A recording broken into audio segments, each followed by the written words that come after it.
Good evening, everybody. This is our regular meeting for Biscayne Park. I'm just looking. Roseanne, would you please call the roll? Okay. Mayor Halvin, Here. Vice Mayor Gonzalez, Here. Commissioner Hammerberg, Here.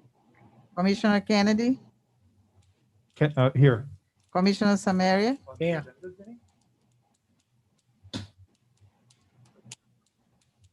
Okay, that's a mistake. But it's the mark. Right, okay. That's what threw me. Oh. Okay. Everybody is present. Commissioner Samaria, would you lead us in the Pledge of Allegiance, please? I pledge allegiance to the flag of the United States of America, to the republic for which it stands, one nation, under God, indivisible. Thank you.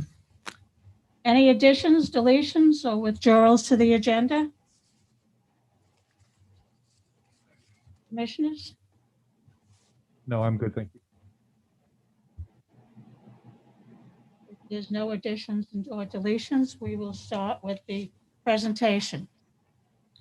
First was the proclamation for Women's History Month. Whereas American women of every race, class, and ethnic background have made historic contributions to the growth and strength of our nation in countless recorded and unrecorded ways. And whereas American women have played and continue to play critical economic, cultural, and social roles in every sphere of the life of the nation by constituting a significant portion of the labor force working inside and outside of the home. And whereas American women have played a unique role throughout the history of the nation by providing the majority of the volunteer labor force of the nation, and whereas American women were particularly important in the establishment of early charitable, philanthropic, and cultural institutions in our nation. And whereas American women of every race, class, and ethnic background served as early leaders in the forefront of every major progressive social change movement, and whereas American women have served our country courageously in the military, and whereas American women have been leaders not only in securing their own rights of suffrage and equal opportunity, but also in the abolition movement, the emancipation movement, the industrial labor movement, the civil rights movement, and other movements, especially the peace movement, which create a more fair and just society for all. And whereas, despite these contributions, the role of American women in history has been consistently overlooked and undervalued in the literature, teaching, and study of American history. Now, therefore, be it resolved that I, Virginia O'Halpin, Mayor of the Village of Biscayne Park, Florida, is joined by our entire commission.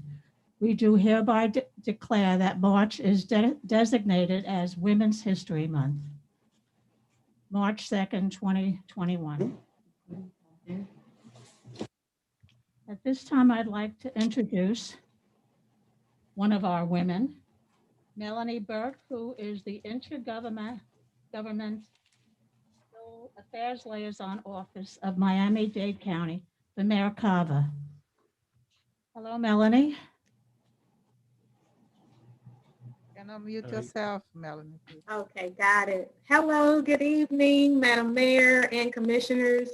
Thank you so much for inviting me to introduce myself to you. Mayor Carver has decided to break the county up in 4 different regions and assign staff to those regions. So I'm assigned 10 municipalities that I'm responsible for, and I am assigned to the Village of Biscayne Park.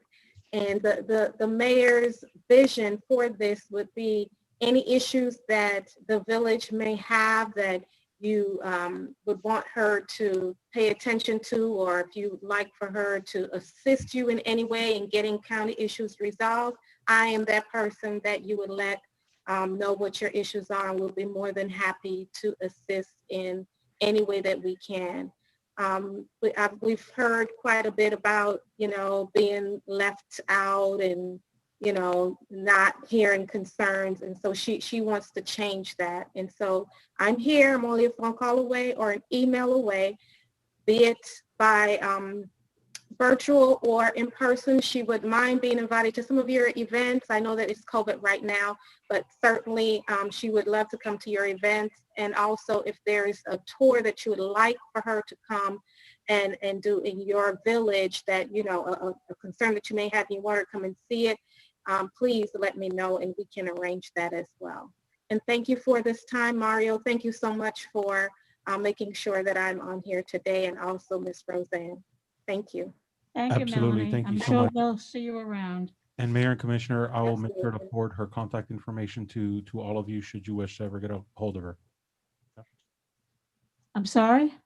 That I'll forward her contact information to you all individually okay. should you wish to ever give her a call. Okay, our next item is the legislative session update with David Casota. Unmute yourself, David, please.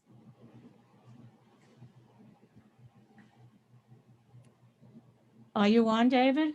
Yes, I am. I'm trying to consult with Representative because she's having problems getting in. Mario, I don't know if you have her email. I don't know if you want to try to send her a direct link. I just. Oh, there she is. Hello, Representative. How are you? Good evening, everyone. Good. Thank you so much for being here. I know it's a task today, being that this is the first day of session, and the fact that you're here means so much to all of us. And you've always been there for Biscayne Park, so I appreciate that. And I know the senator is going to be joining us, but he mentioned he might be about 10 minutes late. So what I wanted to do is, well, first, let me go ahead and introduce our representative, Dottie Joseph, who's incredibly wonderful, has been incredible to work with. And by the way, Antoine has been amazing in your office and helping us with our getting our project up and off. So if you would like to say something now, and I was going to go into my report a little bit, and you can address the issues as I'm bringing them up that are important to you as well.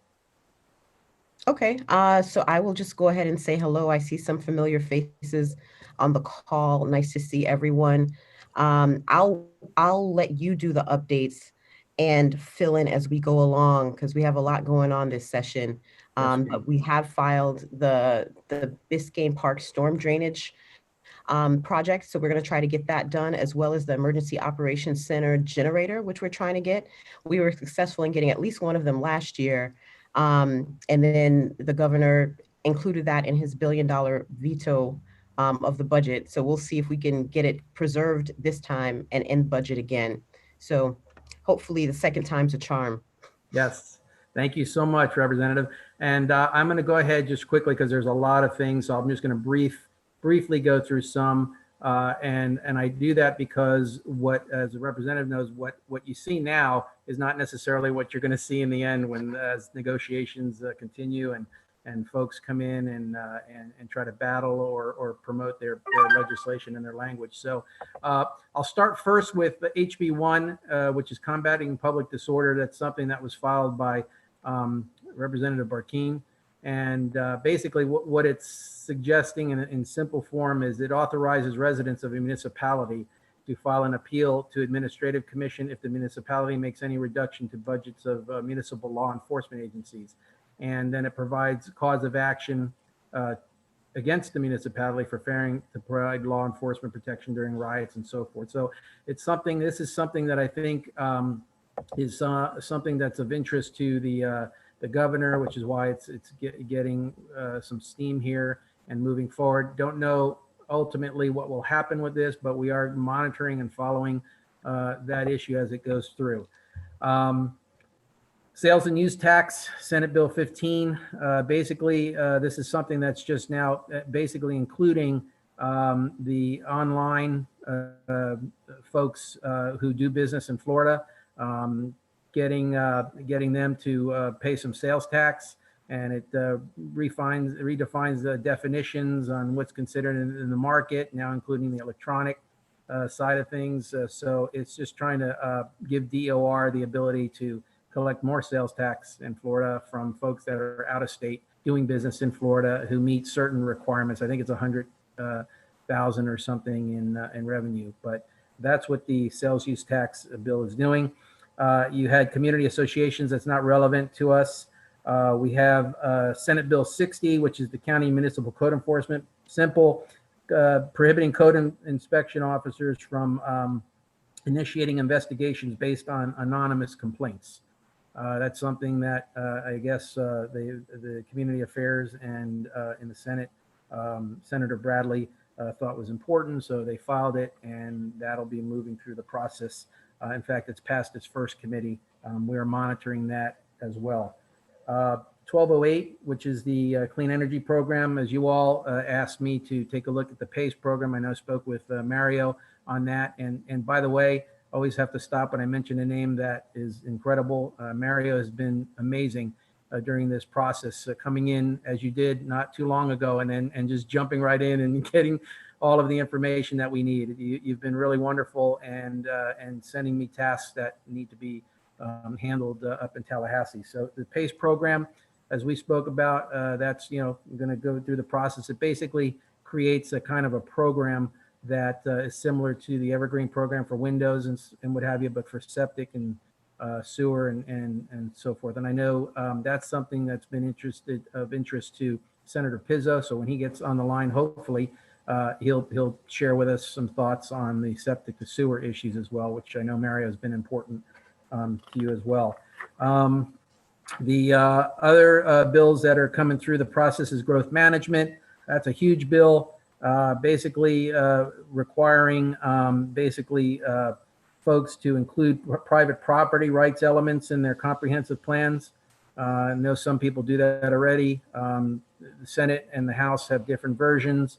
That's one is requiring that you don't have to do that until your next filing. The Senate, I think, has it a little sooner, but once again, we're going to monitor that. And if there's any issues or questions on that as we develop, I'm sure you all will let me know. Another one that was of interest is Senate Bill 334, which is a regulation of smoking in public places. It just authorizes the counties and municipalities to further restrict smoking within boundaries of public beaches, parks, and other certain circumstances. So just strengthens that ability on behalf of counties and municipalities. We have vacation rentals, which I know is something important you've all asked to monitor. That is moving through the process, basically prohibits and preempts the municipalities and county from dealing with vacation rentals, which obviously is not a good thing. I know over the years they've been trying to find a balance. I'm sorry? Oh. I know that over the years, I've been trying to find a balance, but that has been defeated, successfully for the past 6 years or so. But this year, it's got some legs, it's got some steam. So we're monitoring. I know that Senator Pizzo also has an amendment. I think that he's looking to move forward. We passed it by Mario. I know we talked about it. We looked at what others were doing, and I believe that some of the comments that we had are being incorporated into that amendment. There will be more, I'm sure. We will monitor that as it moves through the process as well. The home-based business, which is Senate Bill 266, Yeah, it's preempting municipalities from dealing with home-based business authorization, and that's not good either, because I know today, a person working at home is not the same as someone working in their office or working, virtually right now. So municipalities, I think, need to maintain some control over operations that are coming out of the homes in their communities and neighborhoods. I think just from a safety standpoint as well. So that's something that we will be monitoring on behalf. Please note that the Florida League of Cities, does a great job. You have a report there. It shows you what they've been looking at and what they focus on. They do go to a lot of us to look at these issues for them as well. So we assist them as we move along too. So we have a pretty good, strong team up there fighting on behalf of municipalities as well as the counties. I think that's about it for now. I mean, as far as some of the, key bills that are starting to move through that we are looking at and monitoring. I know, I guess, Senator, has busy schedule, so I'm not sure if he's going to make it on, but I'll wait so that if he does appear, I'd like, out of respect, does appear, give him an opportunity to say hello. But Representative Joseph, I know you're familiar with all of those that we've gone through there, and you're not new to this. They have a tendency of filing a lot of bills against the municipalities every year, and we've got to fight them. Thank you. Yes, you're right. So we're already geared up for battle, and we'll just try to make sure we bring as much as we can home and protect what we need to protect on the home front. So know that you have us, both Pizzo and I. Even though he may not be here, you can consider me his temporary surrogate, because our offices work hand in hand together. So if there's any issue that you can't reach him or you can't reach me or whatever, there shouldn't be a situation where you can't really reach either of us, but know that we're tag teaming it. Yes, and as a representative, as the representative has said, we've made a recommendation to the Ag and Natural Resources for the sewer to be agended, and also to tourism for the other generator to be agended. So we're waiting on that. And I'm getting a text now. I think the senator will be on very shortly. So thank you. Thank you. I'd like. All right, before I hop on, is there anything else you would like me to address? Any All right. questions anybody has? What did you say? Before I hop off, I was checking to see if there was anything else anybody needed me to address, or if there are any questions anybody had. Does anybody have any questions? No. Okay, I'd like to open the floor up now. Mayor Hall. Mayor, May I make a suggestion? Senator has just arrived. I'm sorry? Senator Senator Pizzo is in. Senator Pizzo just joined us. Senator, I am handing off the baton to you. You're on deck. Senator Pizzo is with us. How are you tonight? Hi, I apologize for being late for attending. Hi, Rep. Hi and bye. Do you have anything to say to us, Senator Pizzo? I have a lot to say to you guys, Not but too. but today being the first day of session and all bills now availing themselves of what's pending, with a lot of issues, both germane and some positive, but a lot of detrimental to local municipalities. I'm here obviously to answer any questions, so make myself available. I apologize for being late. We swung by the governor's mansion on a couple of bills to have a quick chat. Don't worry, Senator. I just finished. We did a report on some of the highlights. In those highlights, we talked about the vacation rentals, which I know you were had some dialogue going on, and we've tried to respond to you. And we also talked about the PACE program, the septic to sewer. I know that program is always important to you. So if you wanted to make any comments on those, you can. So we've been, and I'm sure it's as much political and polling well as anything, but the governor recently announced $100 million, that which would kind of mean for Miami-Dade County, but $1 billion even this morning, and statewide on resiliency, on sustainability, on environmental issues like that.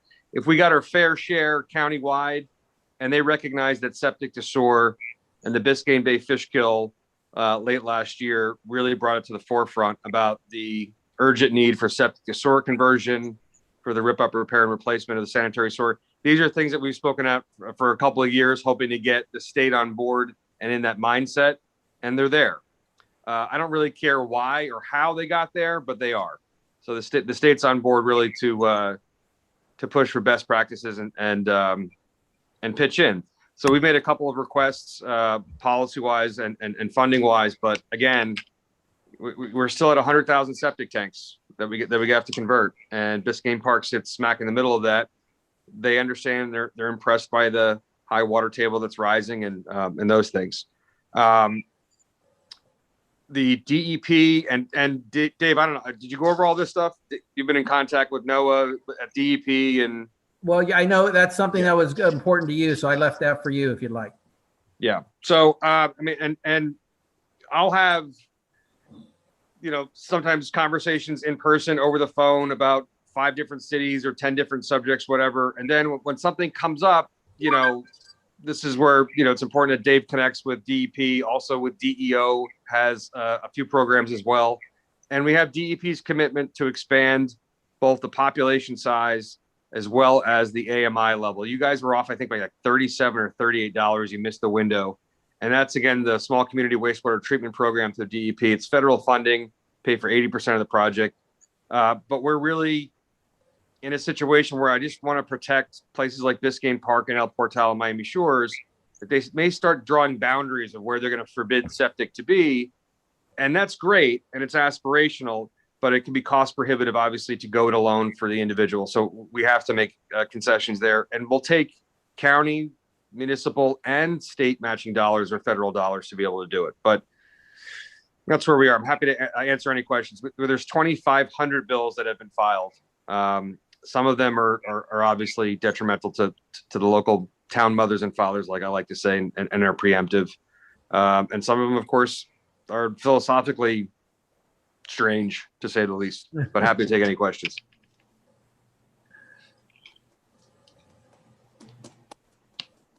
Okay. And I'm glad the FEMA money finally came through before Jared Moskowitz left. He's leaving Yes. shortly. That's critical, critical. Thank you, Senator Pizzo. Exactly as you said it was going to be. Is there any questions that anyone like to have for? No, One of our I just like to representatives? thank them for coming tonight, and hopefully. Commissioner Samaria?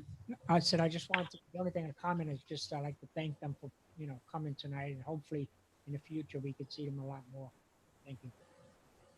I would Okay. also like to thank him for coming tonight and thank him for all his help through the unemployment issues that we've had in this village. His office has been absolutely wonderful to work with for helping those of us who had to fight the unemployment.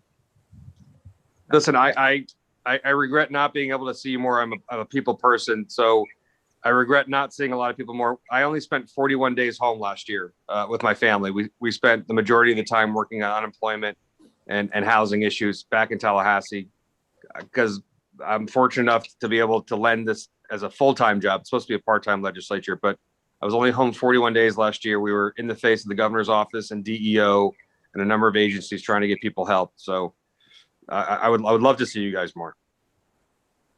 Thank you again, Senator Jenny, if I Pizzo. may. Thank you. And Dave, thanks. And please continue to just keep plugging away with DEP on that. Thank you, Dave. Yes, I will. Thank you. Kathleen, Thank I you. Thanks. need to ask. Senator, if I may, just Sure. borrow one more moment. I just want to remind you that we are one of the municipalities that's fighting the FAA with the flight paths that were changed over our community. I know you're aware of it, and you and Representative Joseph have discussed that with us before. There was a hearing today between those 7 municipalities, and our attorneys were there. They'll be giving us a report here shortly. I just wanted to remind you about that. If there's anything that you and Representative Joseph would do, we would be very much obliged to you to help us out. It's really impactful. Yeah, I made it pretty clear that I'm not really a fan of hearing that Miami Beach may have to other cities' detriments, and Miami Beach is of course in my district as well, to other cities' detriment, have nudged or tried to expend any kind of influence really to diminish others' quality of life. But it does put me in a bit of a weird situation. I represent 15 cities from Miami Beach all the way up to the Broward County line, as far west as 32nd Avenue in some places. I just think that there's a better shift and a better place to go. I also think we really need to get our congressional partners involved more. I appreciate that. Thank you. Sure. But please reach out to me. I'm very accessible. Thank you very much. Is there Thanks, any everybody. questions? Okay, I'd like to open it now to public comments related to agenda items, good and welfare. So if any of the public has something to say, raise your hand. Roseanne, I don't see anybody. Yeah, I Yes. see. Yes. Pompeo Perez. Yes. Okay.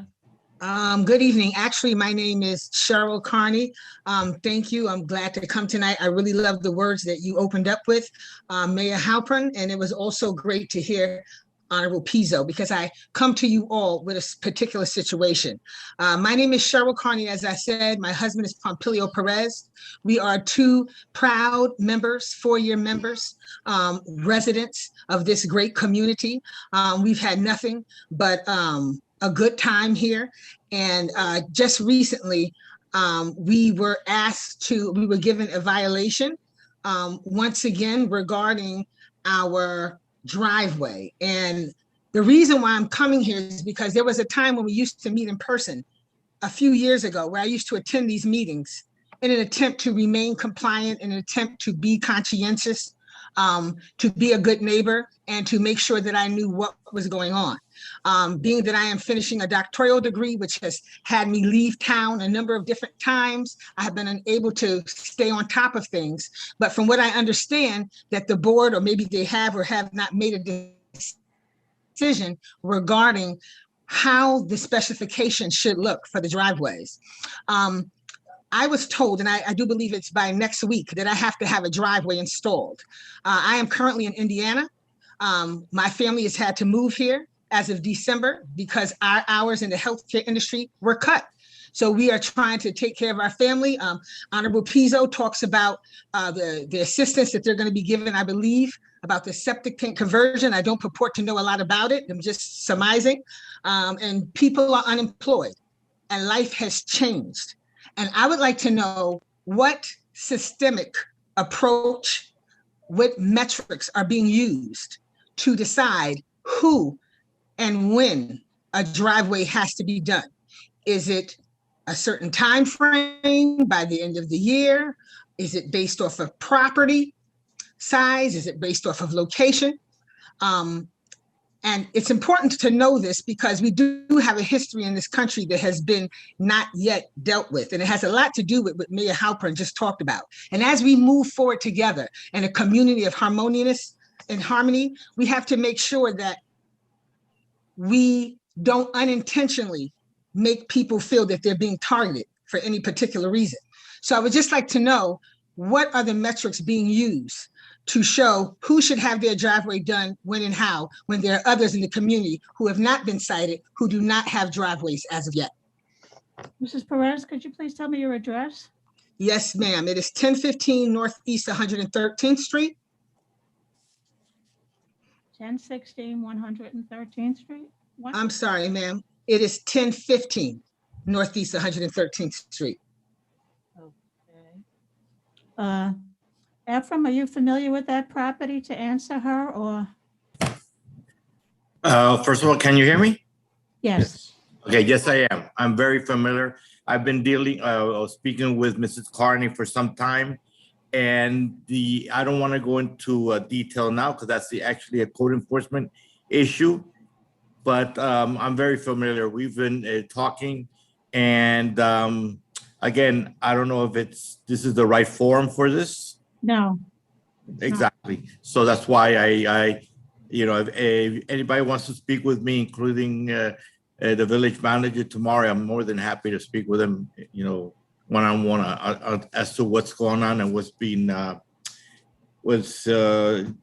details of the situation. Thank you, Ephraim.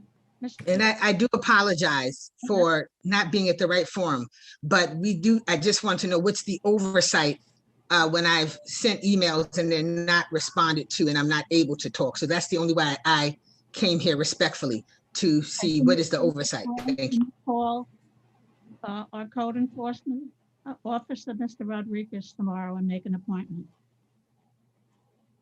Okay? I will make another appointment. Thank you. Okay, thank you. Any other comments? I see Bobby Anderson, but yeah, Bobby Anderson. Okay, yes, and then, okay. Unmute yourself, sir. Okay, go ahead, Bob. I can't hear you. Try to unmute. You're muted. Okay. Okay. No, I was trying to unmute myself because I'm using a different software right now, and I'm trying to get familiar with it. I'd like to talk a little bit about the website.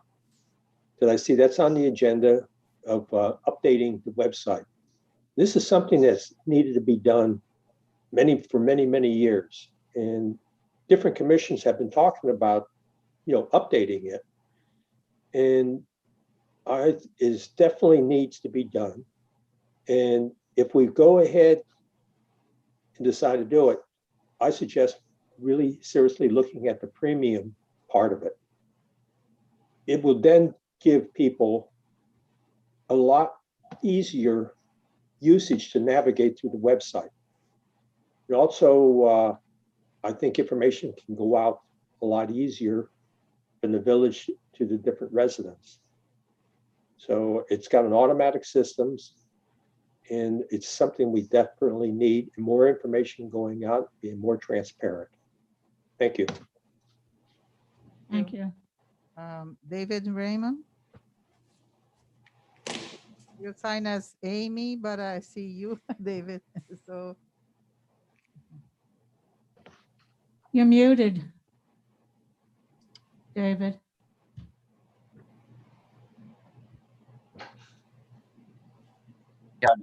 Hello. Okay. Sorry, I was not using my computer, which was not cooperating. Good evening, everybody. So I know you've got a packed agenda, and thank you for all of the good work that everybody's doing, especially you, Mario. So a few things on the CITT on item 8D. Congratulations. It looks like that's moving ahead. On 9C on the drainage front, I am so pleased to see that we actually are moving forward on that without people having to come down there and ask for it. The guys were out cleaning our drains this week for the first time in 6 years where I wasn't down there begging. So thank you. Thank you very, very much. The Public Works proposal, 11A, I fully support that. I think that's a great idea for now to get some of the projects up and going that we really need to do so we don't have more issues with CITT spending. And some of the roadways here are really in bad shape. If you look over on 11th Avenue and some of the other places where the roads just kind of eroded away, and of course the drainage, which needs to be dealt with. On 12A, on the administrative citations, I think that's a big leap at this point to try to add all of those things. And I think some of them are going to be very difficult to figure out, including planting things in the right of way. Unless the code officers have a survey with them, I'm not sure how they even would know where the right of way is. And I also think that our administrative citation structure should be reviewed, because the one-shot $25 fine does not seem to be as effective as it could be. I think if you started with a fine or a warning and then ramped it up, and the next time, if it's $25, then move to 75, then 150, something like that. Right now, people just get the fine and that's it. And it doesn't, maybe it does take effect for some people, maybe it doesn't have any effect on others. The website, thank you very much for moving that forward, Mario. I can't wait to see a new website around here. And on 12B, on the dogs, that the ordinance or regulations that Art cited, Commissioner Gonzalez cited, I'm not sure how we would enforce those around here. That would be my only question. But yes, there are dogs without leashes, and it does need to be dealt with in some way. Finally, I know you're going to be voting on the boards for Parks and Parkway and Arts, whomever you choose. It's great. I just want to thank the commission for all of their support over the last couple of years on the tree plantings that we've done, and for not only your support with voting, but also the matching funds that we have for the county. So thank you very much. Janie Anderson. Thank you. Janie Anderson, 11th Place and 119th Street. It is so exciting to finally see website upgrade on the agenda. It's it's long past time for us to come into the 21st century. The website has been antiquated basically since it started, and I'm hoping we won't nickel and dime this. We really need that extended content premium package, and certainly the communications suite. If we're really serious about improving communications, we've got to go all out. Art, I'd like to thank you for bringing forward the admin citation issue. You know, it's nice to see one more commissioner taking an active interest in code.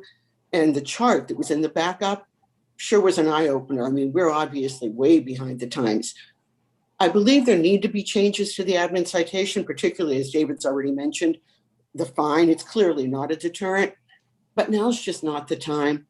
You got to remember that although we were paying a code officer, we had a couple of years, we really had no code. We had no code board for over a year. This was courtesy of some past administration and elected officials. So right now residents are in a kind of learning curve adjustment period of having to get used to code is back. There are laws we're expected to follow. I just feel like it would be bad timing to add to the violations. It can be an automatic fine. And there really needs more discussion than a regular commission meeting allows for, and definitely a community outreach plan, really on code in general, but certainly the changes that are proposed tonight. And I'll give you an example. One of the suggested additions to the admin citation is boat and RV storage. Well, consider if you're a new resident and you drive down our streets, you see quite a few boats and RVs in front of properties. Granted, some of them probably shouldn't be there, but many of them got the administrative variance that was allowed. I think it was back in 2013 when the ordinance first passed, and they could prove they really couldn't get those things behind the front facing, they could keep it in the front. Well, a new resident doesn't know that. They know they're seeing those things in the front. They think they can do it too. Hitting them with an automatic fine just doesn't seem fair. And I would also hope that this commission would give time for us on the code board as a body to be able to come back to you with some input on this and perhaps some other issues. Thanks. Thank you. Were there any other? Mayor, I don't see anybody else raising their hand. Let me No, neither take do a I. look around. Okay, we'll move on. Does the Yeah, I'd like Commissioner to- Samaria, would you like to comment on? Yeah, I'd like to comment on the, one of the residents bringing up about the driveway. Please, Madam Clerk, correct me if I'm wrong on it. I'm just refreshing my memory. I was on the commission along with 4 other commissioners that we took up this item about the driveway, and we wasn't enforcing the driveway. We were having it because we didn't fully take it up. We were having it under the way the driveway ordinance was now.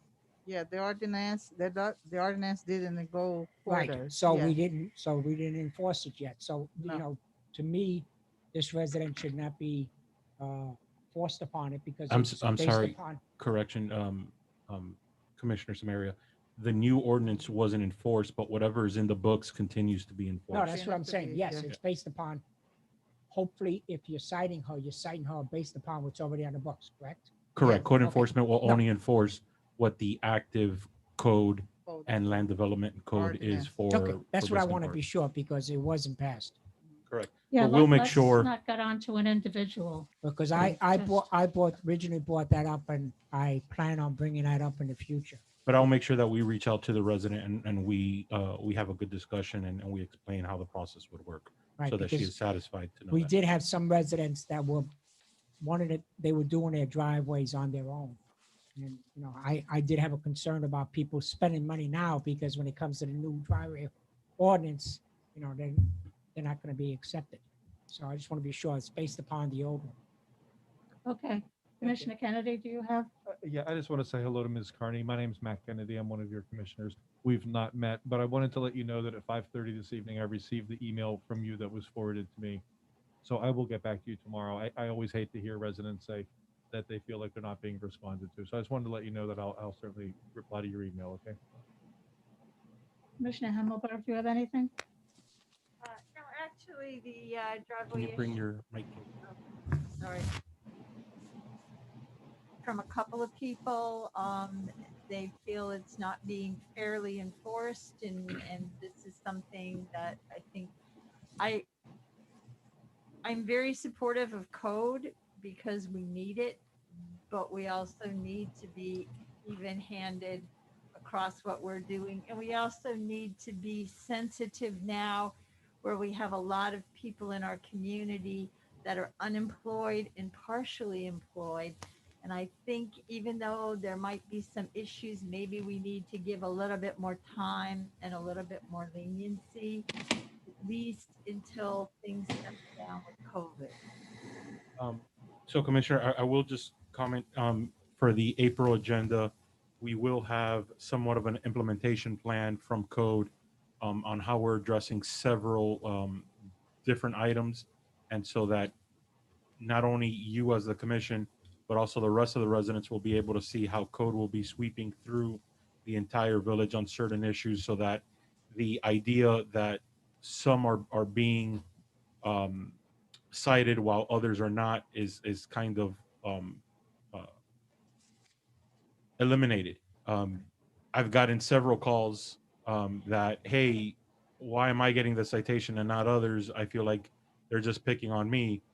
But if everybody's telling me, I kind of see that we're treating everybody equally.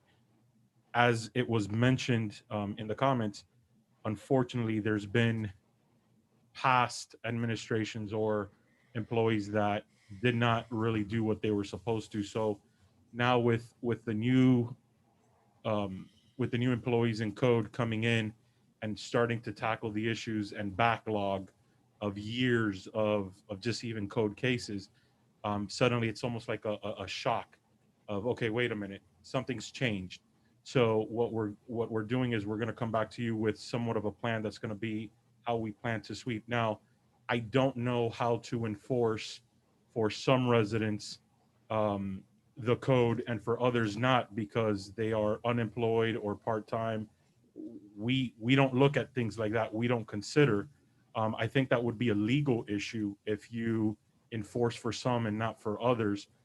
So the only thing, and I don't really, I would leave it with our legal team. I don't know, unless the commission basically takes a vote and says, do not enforce any of our code. I don't know what we would or would not do that. And I don't know if that's actually something that the commission can do. I understand and I empathize. And I think as a code board, when they gather and they see that, they try to take these things into consideration. And I think at that point would be the appropriate time for the residents to say, I understand, I need more time because of these circumstances, and they can address those things on a individual basis. And as an administration, our code department would be able to recommend, we understand that, yes, we don't mind the time frame, but to only pick and choose who we don't enforce certain codes or not certain codes, that might get us into a heap of trouble. And that's not what I'm recommending, Okay. but what I want people to understand is I spent $10,000 on my driveway. Mhm. If I were unemployed, that would be That'd an be correct. astronomical amount for me. So, I mean, this is a Understood. large amount.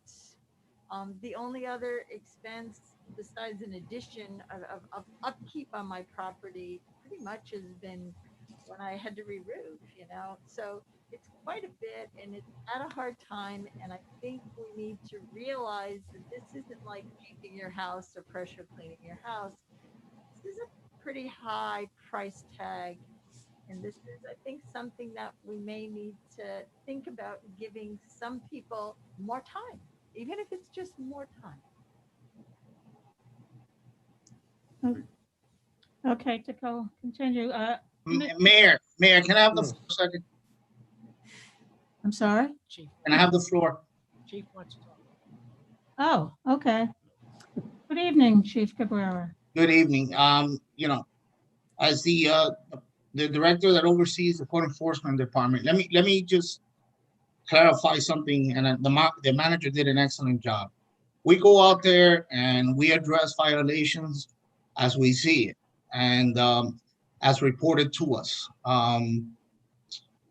We do not single out residents. We do not do anything that's not above that is strictly by the law. And let me be very, very, very clear. The officers, when they do cite somebody, the first thing they do is before sending a notice of violation, they send a warning to the residents, and then they're sending notice of violation, and then the due process begins. And that's why we have a code enforcement board. And that's why we have to have confidence in the code enforcement board. And if there's any irregularities, or if there's anything that the code officer missed, overlooked, or did not do appropriately, that's when it's addressed. A lot of times we don't even, the code inspector doesn't even have contact with the actual owner or resident upon citing them. So they have no idea who the individuals are. So I want to make sure that it's clear that, you know, the work that's being done now has doubled or tripled, because we have code enforcement inspectors out there 7 days a week. And I'm going to repeat that again, 7 days a week. And we're addressing code enforcement issue, which is why you empowered me, because the village commission, to go ahead and work with a code enforcement department and make sure that we're beginning to address the nuisances and the code issues and the blight and the things that are going around that were affecting the quality of life of the residents in the village. So obviously the administration will work with everybody. Matter of fact, it's truly an honor and a privilege to be able to work with a resident and help them get through the situation. But it has to be done through due process and by the law. That's all I have to say. Thank you. I'm sorry, Mayor. I'm sorry, and I don't purport to know how this works, but Mayor, may I please have a response, if not now, at some point through the evening? Yes. Perez, the public forum is over. Over? I'm sorry. I asked you to call her tomorrow. I'm sorry, I don't mean to cut you off, but. I understand. Thank you. We will Yes. reach out to you, Thank you. and make sure that we are able to talk. Commissioner Okay. I Gonzalez? promise you that. Thank you. I can't hear you, Commissioner Gonzalez. Do you want to say anything? No, I'm good. I think we've covered code, and we have more code talk later on, so we can move along. Are there any reports from any of the commissioners? Yes. Was that you, Commissioner Hemmelberg? Yes. Okay, go ahead. Okay. I would like to report that I was requested to get together a list of the elderly residents in need of vaccines. Mostly the homebound and bedbound. We came up with a list of about 60 people, about 30 of which we felt had not had vaccines and were interested. I contacted Sally Heyman's office. They asked me to cut it down to 10, to cut back to 10 people. I think we ended up with 11. I'm not sure if the vaccines have been given yet, but they were supposed to be sending paramedics to the home to do it. Trying to update our contact list of elderly people are needy because am I doing something wrong here? No, I think it's static from your microphone, so we're just going to get you a new one. Okay.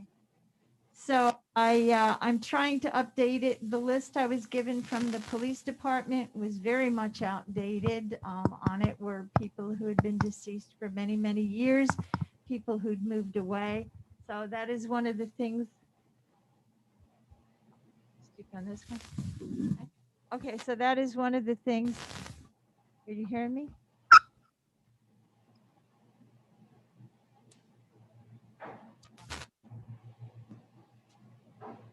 No. No, that microphone was better, Rosa. I apologize, everybody.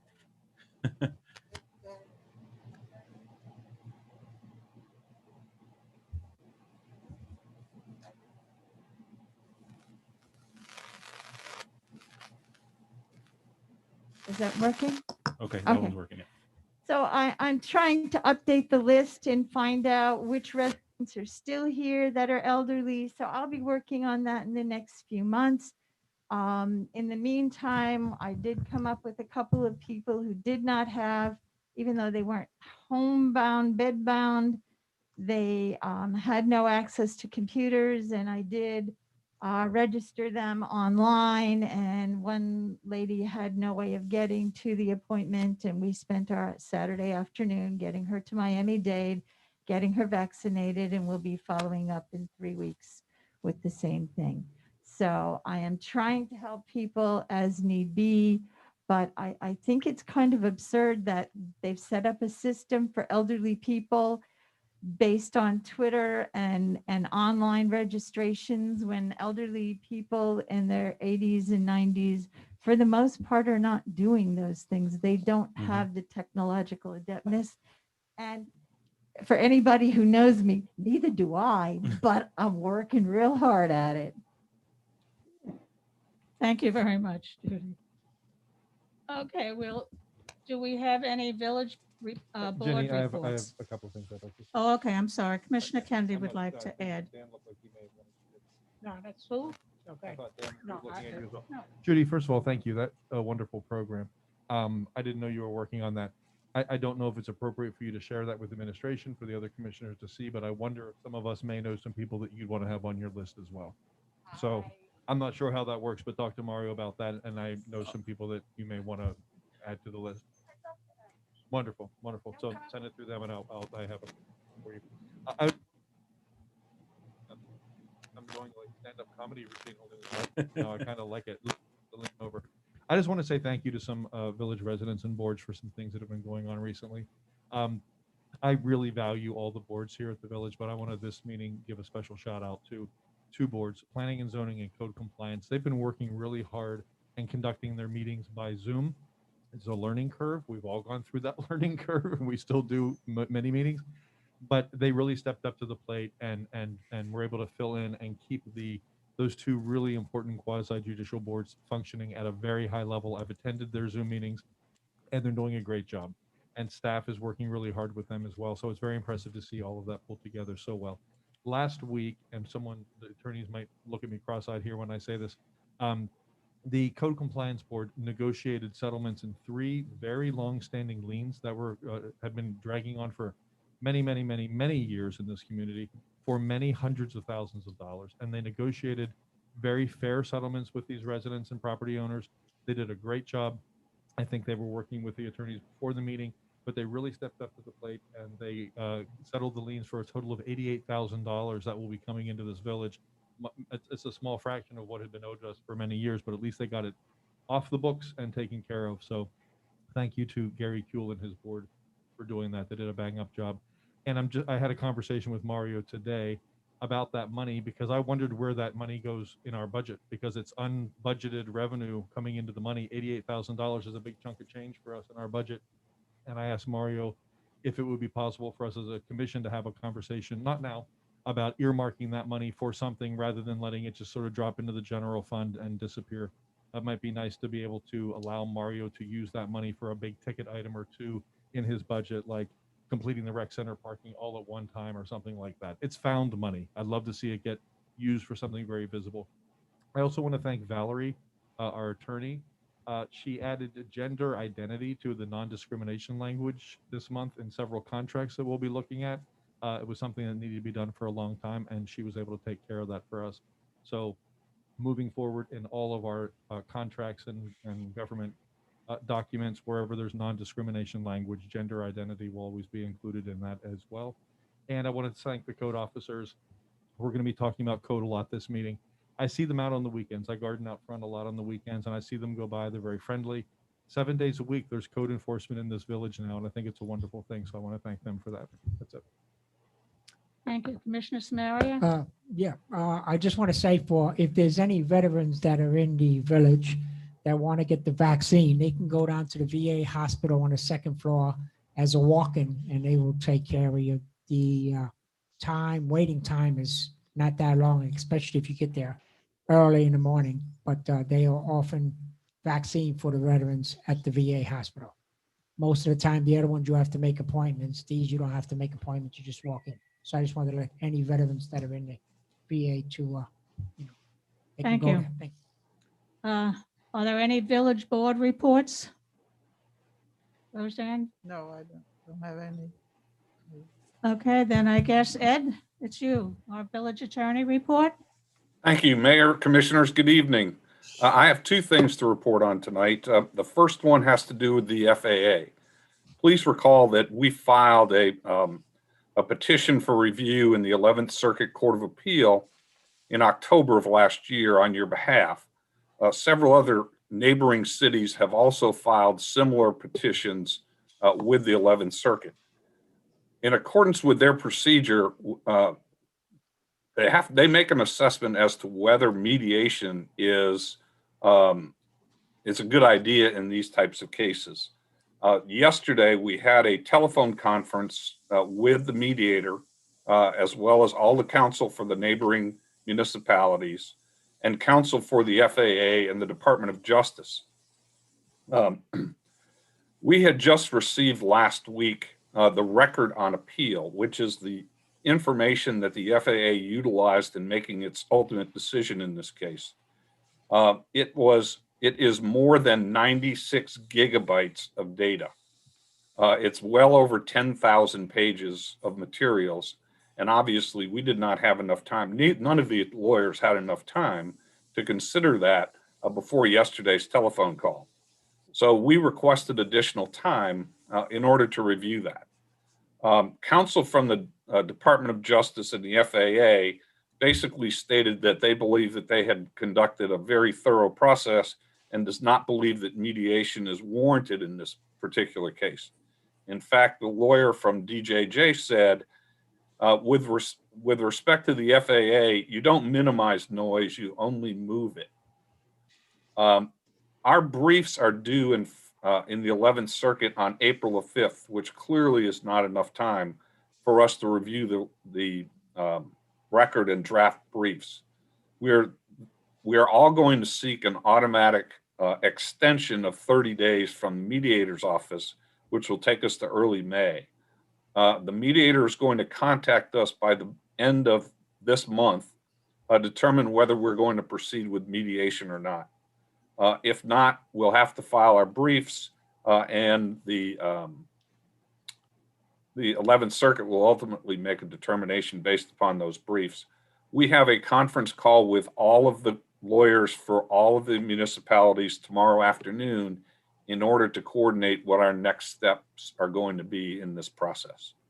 I'll continue to keep you advised to the extent there's any additional information through the month, even before our next meeting, if there's news that warrants your attention. So unless you have, does anybody have any questions about that? Yeah. If I may, Ed. Go ahead. Ed, when you say that it may go to mediation too, does the judge decide whether it goes to mediations, or do the plaintiffs in the case decide that they want to mediate? Judge.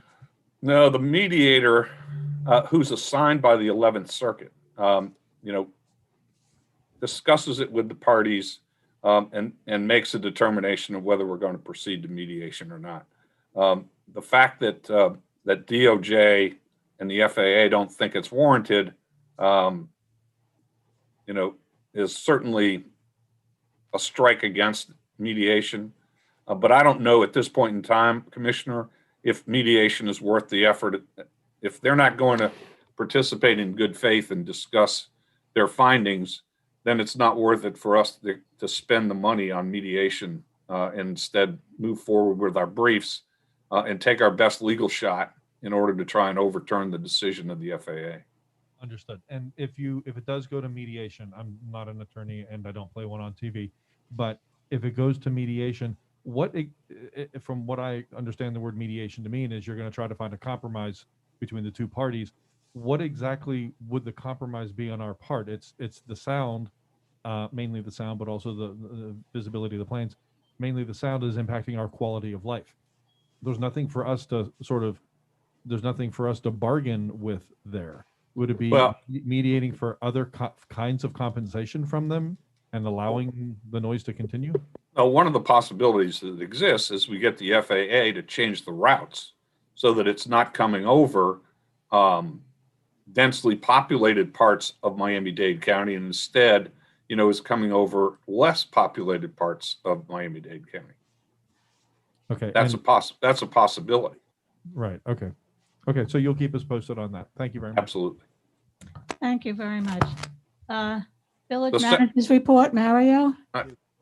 Mayor, I have one other thing. Oh, I'm sorry, Ed. That's okay. This afternoon, I emailed all of you our report regarding our hours expended on behalf of the village since September when we took over as village attorney. It's there in front of you. It's very self-explanatory. We basically have expended 350 hours in those 6 months on your behalf. And it is what it is. We're not requesting any action at this point in time, but you had asked for this report, and we wanted you to see the amount of effort we've attempted to put in on behalf of the village. Mr. Attorney, Madam Mayor, I didn't receive that email. So if you can resend it for me, I appreciate it. I apologize, Commissioner. I'll send it to you right now. Thank you. Yeah, I didn't receive it either, Ed. Please, if you don't mind sending it to me. Absolutely. Thank you. I received mine and theirs, so I'm good. I have a quick Yeah, I have it. I did receive it. Is there any, and I emailed you guys, and it's all happened right before the meeting, so I didn't expect you to reply to me. Is there any, we're seeing billable hours broken down between the two of you. Is there overlap there? And I'm not suggesting there shouldn't be, but I just want to understand the numbers I'm looking at. Is there overlap in the numbers? I mean, if there's something you're working on, are you sometimes both working on the same thing, or are we seeing completely clean total hours separated out? As you can see from our actual bills, our invoices are probably about 10 pages long per month.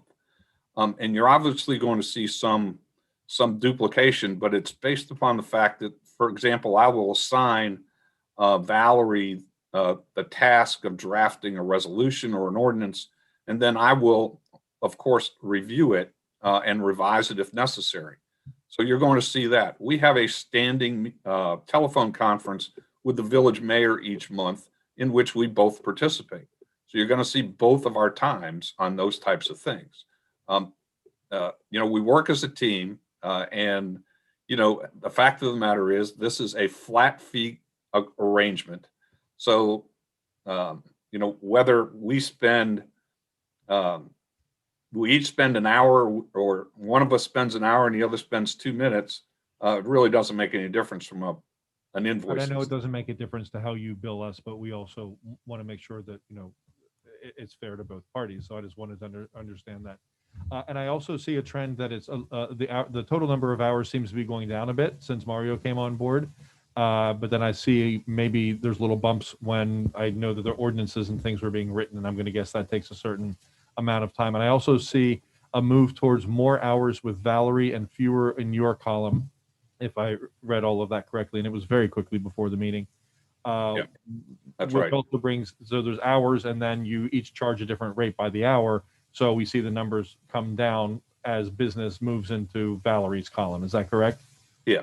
A couple of things about that, Commissioner. Number one is we've seen a dramatic decrease in our participation since the village manager has got on board. We have a great relationship. I think he'll tell you that. If he doesn't, he's lying. And as a result of that, a lot of our hours have been reduced. It's the nature of our practice. It's just what we do and how we do it. 2 eyes are better, or 4 eyes are better than 2. 2 heads are better than 1. And so, we're just trying to give you the highest quality representation we can. Good. Thank you. Ed? Thank you. Is there anything else? Yes, I'd like to thank you and Valerie very much for all of your hard work on behalf of our village. You're welcome, Commissioner. Thank you for allowing us the opportunity. Okay. Our manager's report, Mario Diaz. Thank you, Mayor, commissioners, and residents. As always, it's an honor to be here with you all. Thank you, Commissioner Hammelberg, for your assistance with Commissioner Sally Haymans on the vaccines. I do know she told me she was shocked that we are in such need, and I was like, well, we're not the city of Miami that can do it ourselves. So there's still a lot of work to do, and I know you went above and beyond to try to help all the residents. So I do appreciate that, and I do want to thank Senator Jason Pizzo, Representative Joseph, and David Casota for being with us tonight, as they are our biggest advocates right now in Tallahassee for Biscayne Park on all these issues. I just wanted to give a few updates on a couple things and make a couple clarifications, just so that prior to getting into the agenda, I kind of just summarized some of it. I did want to update the commission that earlier today, the county did approve by a vote of 10-3, amending the code that will allow Biscayne Park to use on-demand transit services, which is a requirement by CITT to use those funds for transit services, which is great news for us. That means it gives us access and service not only to our residents, but also it allows us to access the rest of the CITT funds. Later this week, you'll also be receiving an additional update on CITT. We did recently just complete complete the last audit that we had pending with them. So we're just finalizing that now with the department, and then we'll be completely clear of all audits with CITT up to date and how we're going to be moving forward. On the agenda tonight, there are two items within the consent, which I just wanted to at least speak upon very quickly. The first item is the storm drainage. I just wanted to make sure it's clear. This contract is to maintain existing storm drains. We will not be installing new ones under this contract. This is to have an emergency service and regular routine maintenance on the systems that we currently have. Unfortunately, some of those are over 40, 50 years old, and they don't have the capacity to deal with the flooding that we have within the village right now. But to make sure that they're working properly, this contract will help us. And in an emergency, we'll have more than one vendor ready to assist the village should the need come about. The next one, I think it's a good idea with your support to be able to allow Tallahassee to know that we think expanding the PACE program, or that white-green program that gives any resident within the state, especially those in Biscayne Park, the option of how to fund some of these improvements within the property. I think we've had a brief discussion already. Sometimes $10,000 is not feasible for a lot of residents, especially if it's all up front. So if you're able to spread that out over many years like this program does, it's a good idea. And all this is a support. We're not requiring anybody in the city. We're not mandating it. It's just saying it's a good idea to give people options.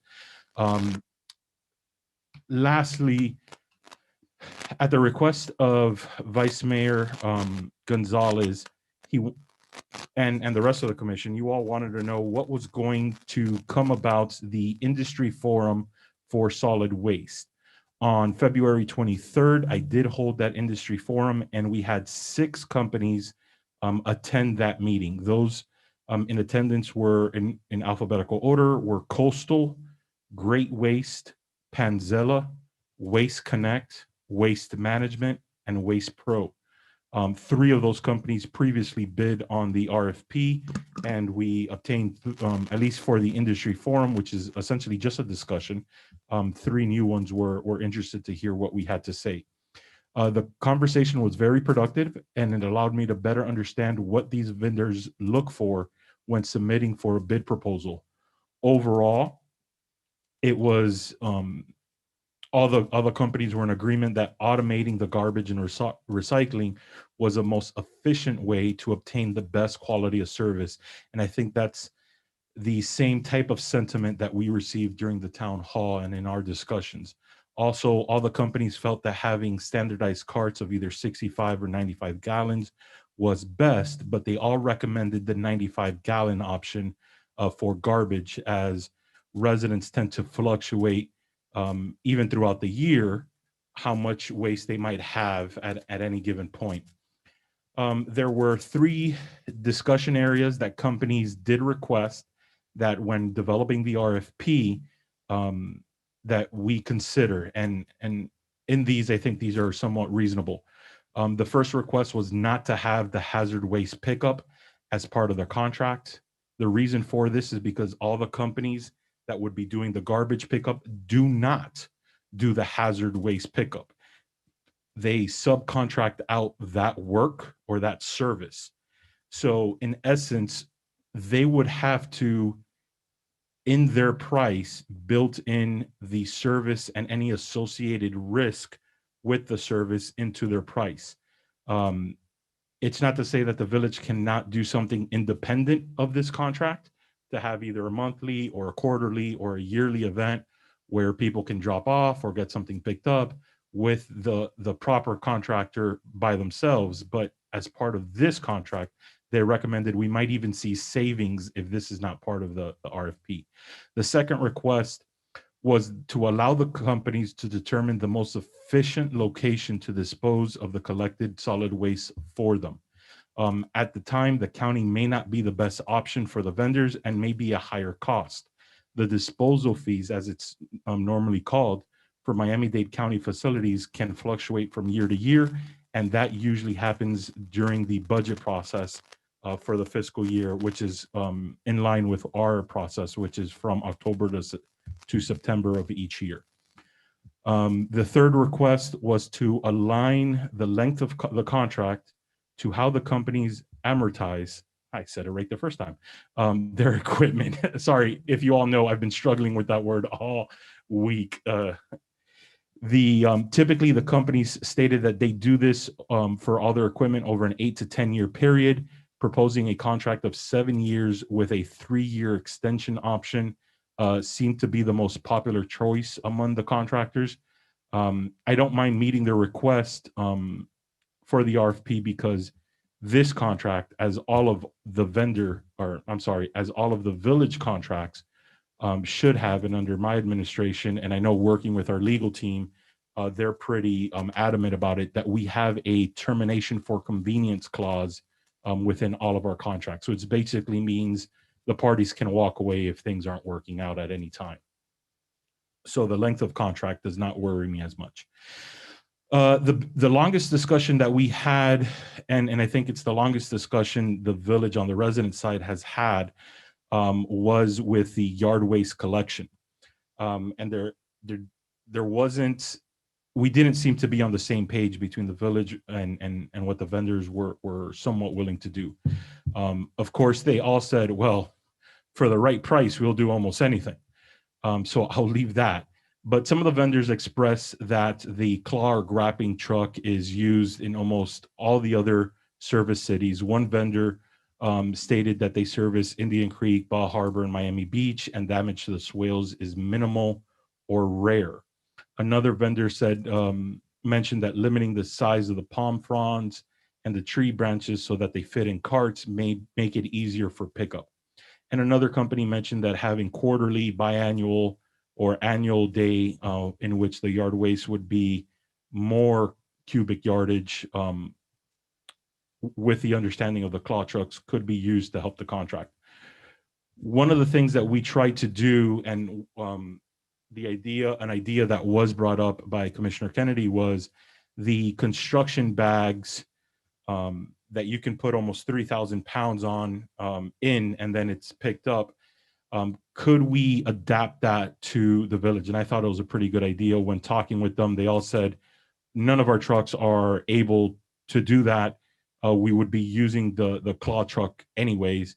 And so for the right price, we will consider it, but no, none of us do it. It's not really even recommended that you put it in the RFP because we won't really do it.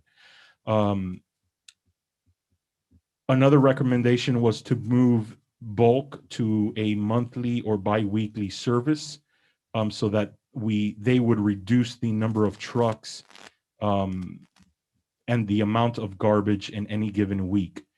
And then finally, we had a discussion with regards to recycling. All agreed that due to the downturn and the frequent contamination of the material, which is recycling, that participation has been much less overall nationwide. I asked about the possibility of having, instead of a house-to-house pickup, what if we had drop-off locations, either 1 or 2 or 3 throughout the village? And one vendor just kind of jumped in that idea and said, look, it's actually cheaper for us to do a house-to-house pickup than to have a drop-off location.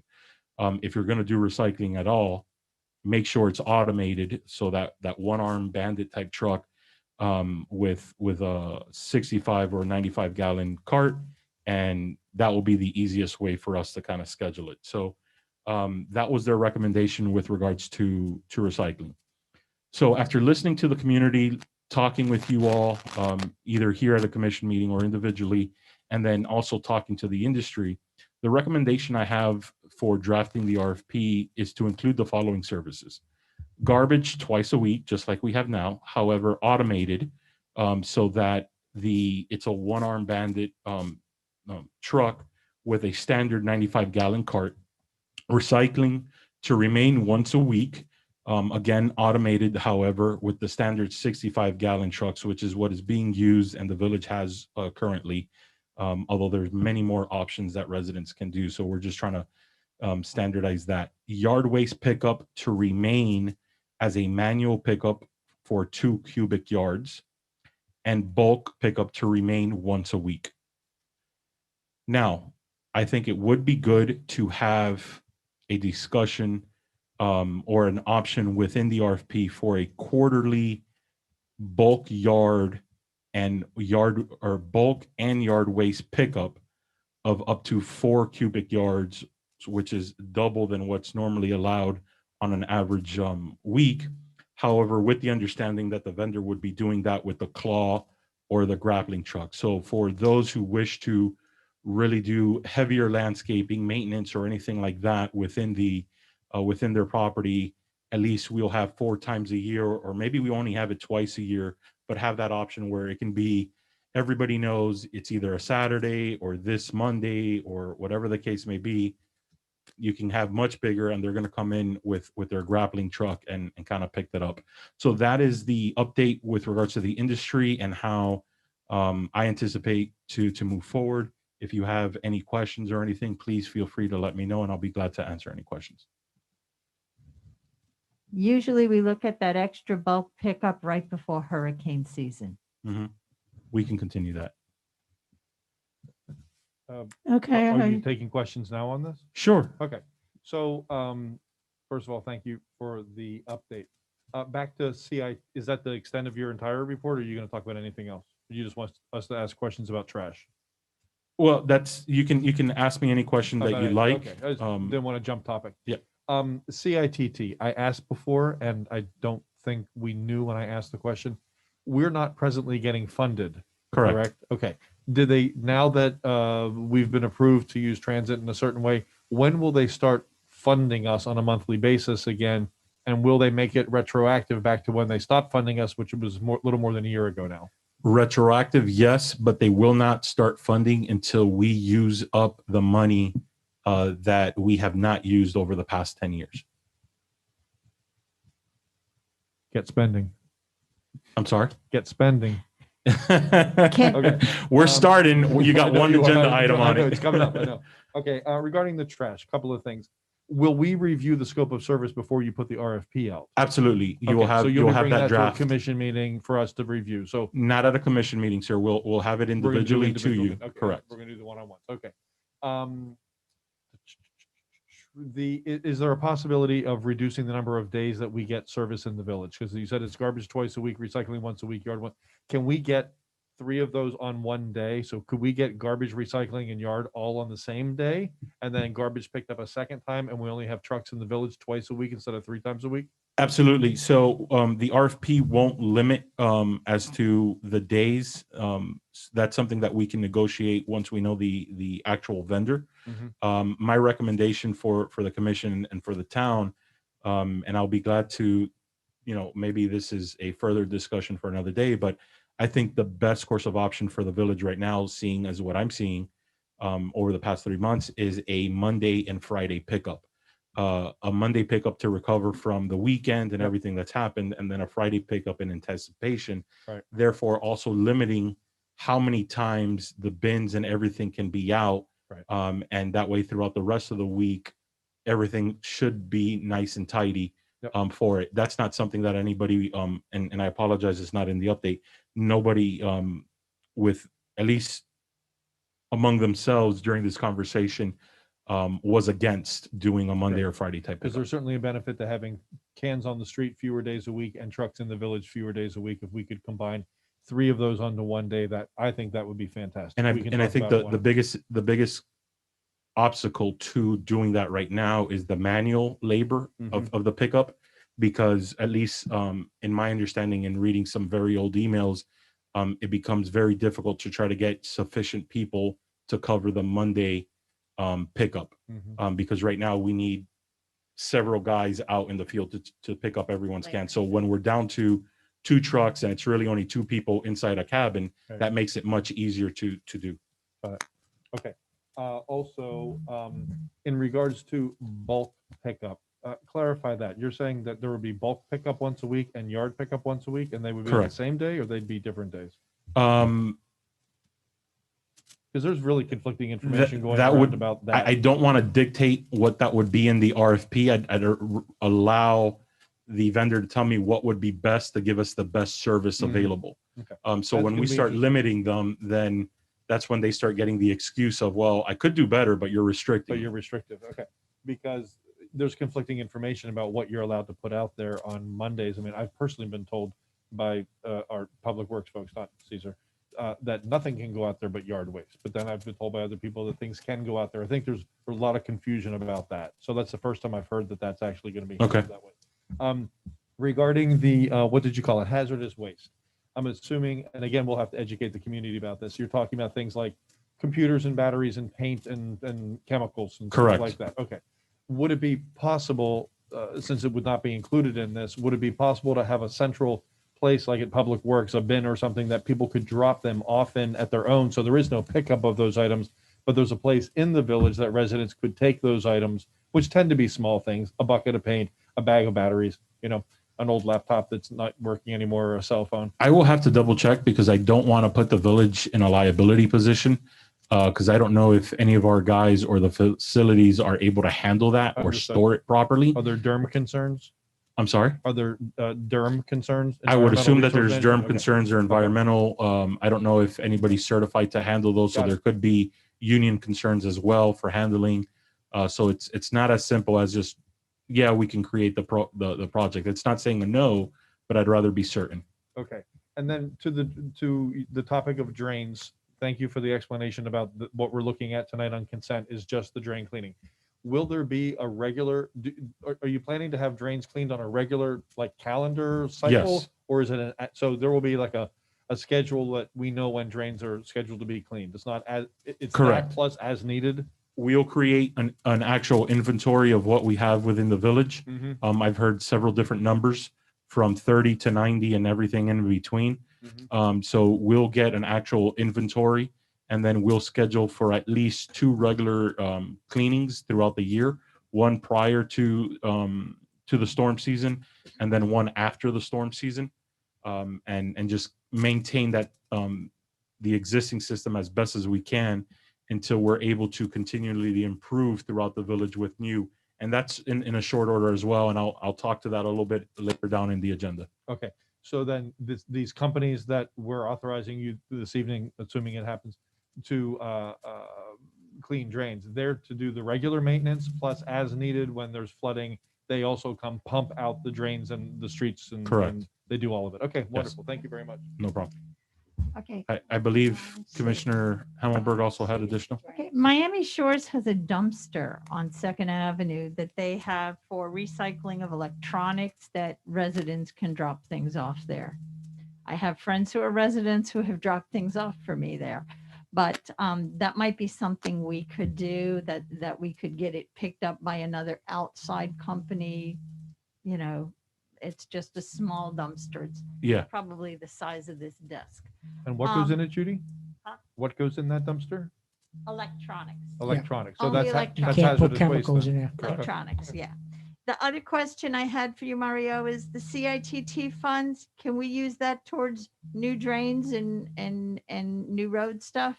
Absolutely, yes. And that'll be part of one of the agenda items a little bit later. Thank you. No problem. Commissioner Samaria? Yeah, I'm sorry, Mayor. I didn't mean to take over the room. taking over the meeting. It's okay. Yeah, with the chemicals, you have to get into Durham. Durham becomes, especially in the pest control industry, that becomes very serious. They take that very serious. So you won't be able to put chemicals near the log cabin or anything like that. First off, I'd like to thank you for your reports and the letters that you sent to the commissioners. Can't believe this is the first one we're really having a good report, so I enjoy it. It actually cuts the time down at the commission meetings because you meet with the commissioners privately. I think So, Commissioner Gonzalez? that's about it. Thank you. Hey, hi, everyone. So Mario, just really quick, I know that you mentioned that with the garbage, we have all of these contracts will have a 30-60 day out or something like that, right? Most all of them. Yeah. But because they're wanting longer agreements, right? 6, 7 years, their idea is to amortize that cost of whatever capital expenditures that they're doing over the 6, 7 years.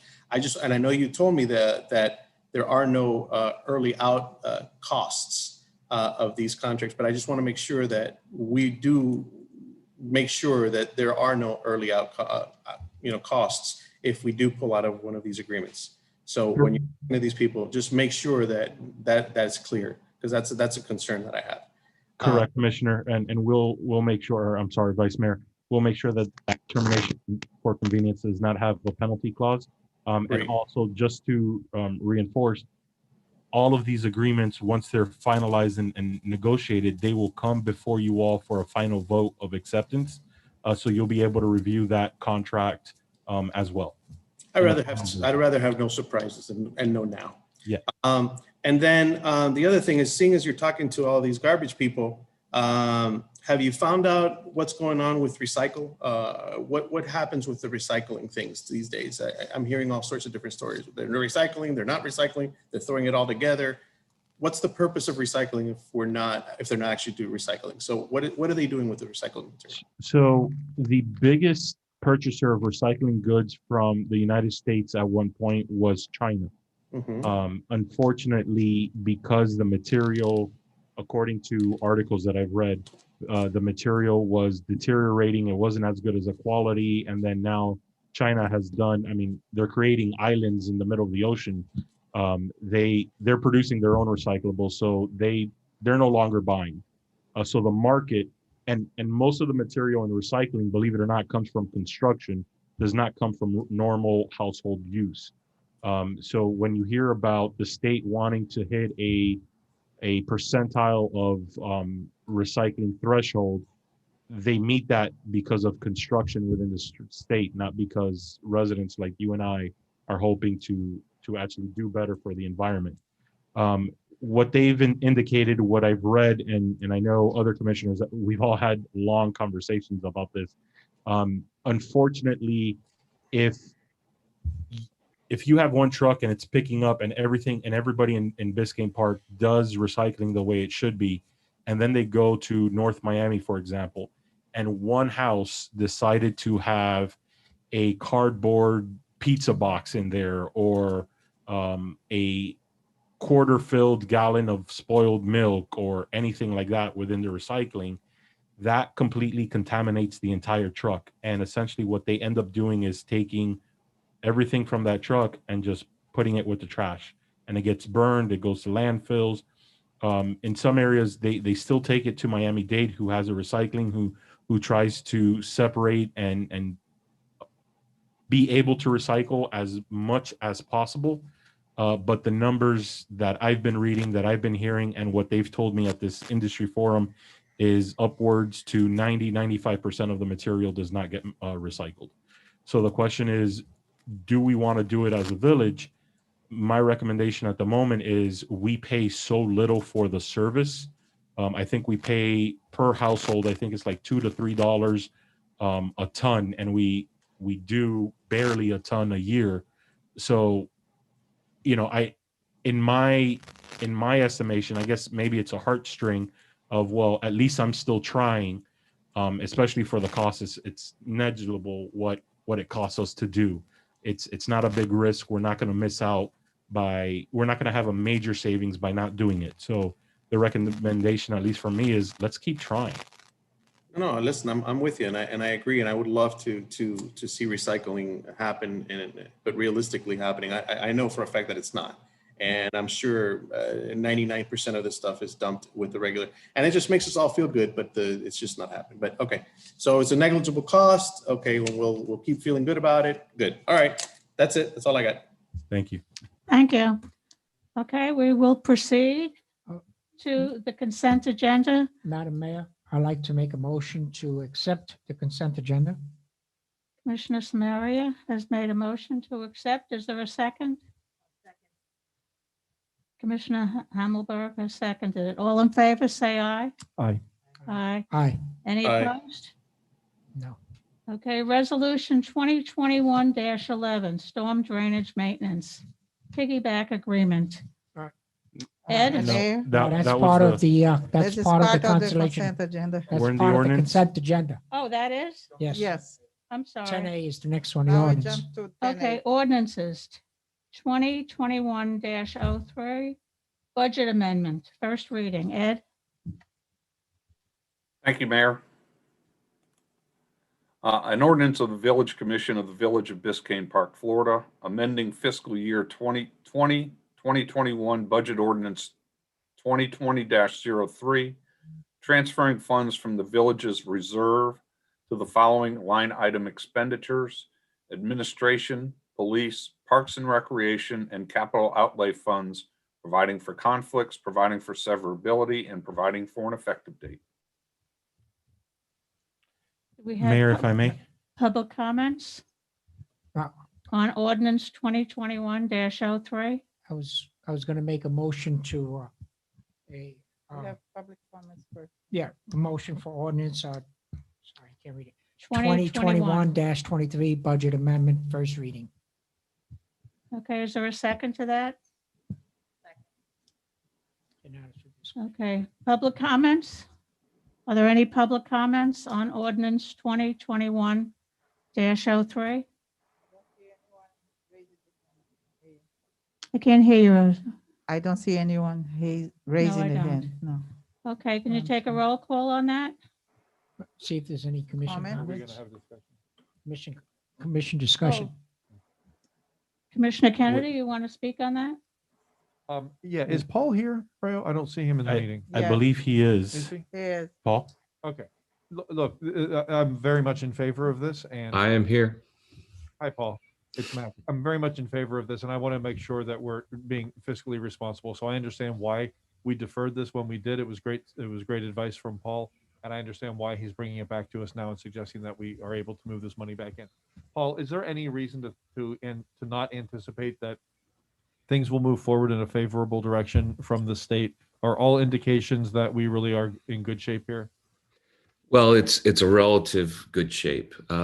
Part of the reason we were cautious was because the initial projections were 50% loss of revenue in the tax lines, in the revenue sharing tax lines. The math has shown out that it's closer to the 15 range. So that's a significant space that we don't expect it to fluctuate much more or less than that amount. So in that sense, it's great news. But losing 14% revenue from a couple line items is still something we'll monitor very closely. Right. So just to make sure I understood what you said, we were anticipating it to be down 50% by half, and it's only down 15%, 15%, and you don't anticipate it getting any worse than that. Correct. but we'll keep an eye on you guys will keep an eye on that and come back to us if there's any reason to think something Correct. changed. Okay. Wonderful. And Mayor, if I may, and I'm Yes. sorry to interrupt you, Commissioner, I think this is prudent. Although we'll be moving the items into the general fund, when we go through the expenditure for, whether it's the police lease, the parking, surface infrastructure, or even the generator, all those would have to go come back in front of the commission for a vote. Oh, so they do. Okay. So even Yes. though we put them back in the budget, We still have the purchasing rules that we gotta follow, Okay. and so they would still be coming Very good. back. The money that we're putting back in for the rec center parking, there's 10,000 in the budget now, and we're putting 20 back in. So it's a total of 30 that you'll now have in the rec center parking. And you and I have talked about this privately. I just want to talk about it in the open here. We don't have an idea what the entire project of bringing all the parking up to the rec center up to snuff is. We don't even have an idea, do we? Not that I'm aware of, Okay, sir. because as I said earlier in the meeting, there's some unexpected revenue coming into the village, and it might be an interesting, exercise to decide what we might do with that. I would love to know, not to dump something else on your plate, but I would love to know the total cost for the rec center parking, because this was budgeted to be happening in phases over years. I'd Mhm. love to know what the actual desire is here in terms of parking around the entire perimeter of the rec center, if that is, or whatever extent it would be, and what the total budget would be. So we can, when we look at that item, if you bring it back to us, we have a better idea of the big picture of rec center parking and what that might cost us. That's it. You and I talked about the generators earlier. I don't think Absolutely, Commissioner. thank you. And as that item comes back before, we can provide what that overall estimation would be for the project. But I'm sorry, to go back to what you said a few minutes ago, you said you'll bring things back to us because they require, you have to follow our spending rules. But there's money in there for some employee salary things Mhm. that you would not have to bring back to us because that's not spending, that's not a purchase, that's just money you're using in the budget already. Correct. Okay. That is true. Okay. Being the first time manager here at Biscayne Park, I would have individual conversations with you all on how I anticipate to do performance measures and merit-based increases for employees if it's called for. So I'd love to hear feedback from all of you so that I can make the right assessment for the village and keep our employees. They are working extremely hard. Wearing multiple hats, I always thought was somewhat cliche. And everybody wears multiple hats. I've learned what that really means being here at Biscayne Park. Are you taking the trash out? I will say everybody at the admin building, because I see them, we all almost pick days and nights that before we leave, we just pick up and we pick everybody's trash up and we take it out. Why? Because we don't have someone that comes in on a nightly basis to do cleaning. So we do a lot of that ourselves. So, and that's not in anybody's job description. So our employees are willing to go above and beyond, and I'm very proud of them, but I want to be fair. Well, that's why I asked for that to be put in the budget originally last year. Budget season was I wanted the incoming manager to have the ability to take care of good employees, to incentivize people, and to help them grow into their position and excel for us. It helps us when that happens. When that money is put back in, I assume it'll happen here in a moment. Will you be able to only use that with the current employees, or for example, could you use some of that money to help you attract a better candidate for the public works manager position you're having a hard time filling? Do you have the authority to use that money, since it is payroll related, to put it into the public works budget to get the person that you might want that maybe you need a little extra to get them here? I do have authority to move within an interdepartment transfer, a certain amount. Okay. And I could work that out to try to make that. Okay. So there's some flexibility there for you too. Yeah. Okay, that's great. Okay, thank you. Is there any further discussion on 2021? Roseanne, can you do a roll call, please? Sure. Mayor Halpin, Yes. Vice Mayor Gonzalez, Yes. Commissioners Hammerberg, Yes. Commissioner Kennedy, Yes. Commissioner Samaria. Yes. Thank you. 5-0. Okay, 5-0. Resolution 2021-06, Public Works Proposal. Ed, could you please read that? Thank you, Mayor. A resolution of the Village Commission of the Village of Biscayne Park, Florida, approving the proposal by Disamerica Consulting Group for as-needed professional engineering services, authorizing the village manager to enter into an agreement with Disamerica Consulting Group in substantially the attached form in an amount not to exceed $70,000, providing for an effective date. Mayor, if I may, Go can I ahead. introduce the item? Mario. Thank you so much. When I first started at Biscayne Park, we did not have a public works director, or in this case, we call it a manager, but it's essentially the same position. This is a crucial role for the village on many aspects. A public works director goes in and does a lot of the infrastructure, development, planning, getting items and scopes of services and projects ready to go out for bid so that we can have the best quality of life, not only from a landscape standpoint, but also from roadways, storm drain, transit service projects with CITT, having proper reporting for audits with county and state, and even internally as well. It is in any city, especially one that works so closely, it is usually the left or right hand of the manager, because they're so involved on a daily basis. Now, when I first came in and we did not have the position filled, I took two paths. One of, let's try to continue to recruit someone for a full-time position. And the second path was, because of my extensive history in the engineering world, through MDX, I have met so many amazing engineers and consultants and various firms that I felt might be able to fulfill the needs that we have on a temporary stopgap basis. Okay. And so I reached out to several companies, and I mentioned it in the January. I pulled the item in January because I received some very interesting resumes that I felt we might be able to move forward with.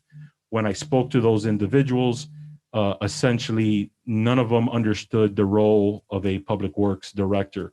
They were all basically asking, well, I will just look at whatever the contractor does and make sure that they're following their contract. No, I need you to tell me what the project will be. How much will the project be? How do I budget it? And so I became very frustrated with the process. Jose Olivo, I first met around 2013 when he was the public works director at Doral. I did work with him for some time, even at North Bay Village. He's very professional, is able to meet all of the CITT administrations. He's brought cities from being in an audit position like where we are up to a high performing type of city. And he's been through the rodeo several times. What we're looking for, and some of these integral projects that we have moving forward, are storm drain. We need to install new storm drains. We have way too many flooding issues that it's not only affecting driving the roadway, it also affects the private properties because the water just stagnates. We have roads that their foundations are falling apart. The road could cave in some of these areas. On 11th Avenue and 121, there is no road. It is dirt foundation, lime rock is what we're seeing. That is not good for property value. That is not good for residents' quality of life. That is not good for any of these things. And then I receive a phone call.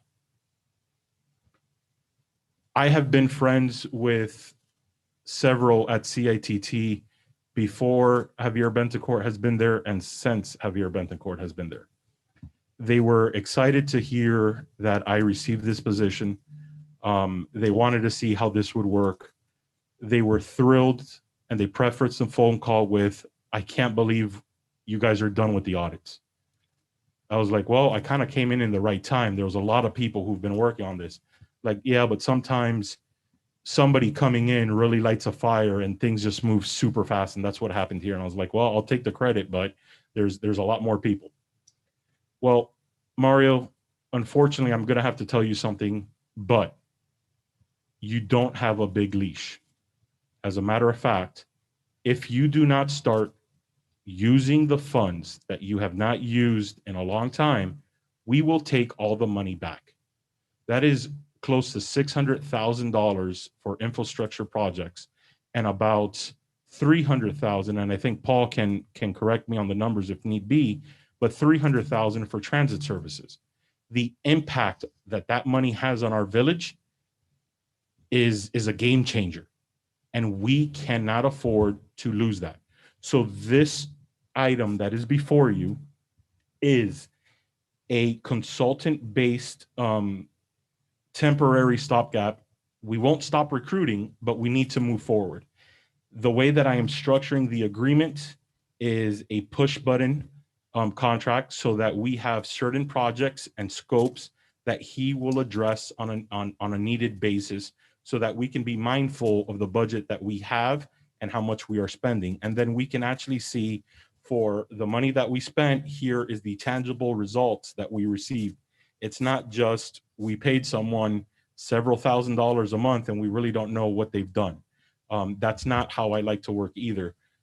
So the CITT reporting, the overall organization of public works, making sure that the guys are doing the things that they need to do and they're doing it efficiently, setting up a reporting structure for the department so that we can do performance matrix on a budget and an annual basis, making sure that we have the engineering plans so that we can go to bid for the storm drain, which needs to happen immediately, road repair, transit service, all these things, we need to move forward right now. So that is why I'm proposing Jose Olivo. He is here in the meeting should you wish to ask any questions of Jose or if he needs to clarify. But I do urge you, please approve this so that we can get what is sorely needed done.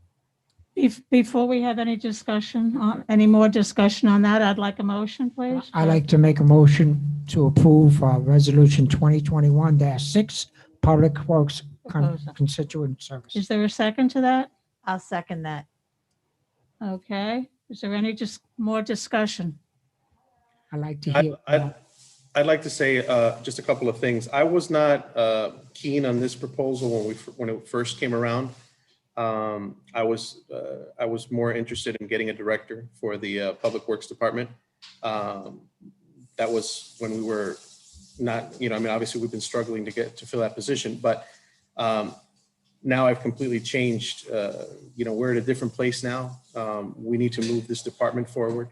We have a lot of things, very important things, especially on the financial side, that have a time frame, and we need help getting those things accomplished. We're still looking for a public works director. We're not stopping that.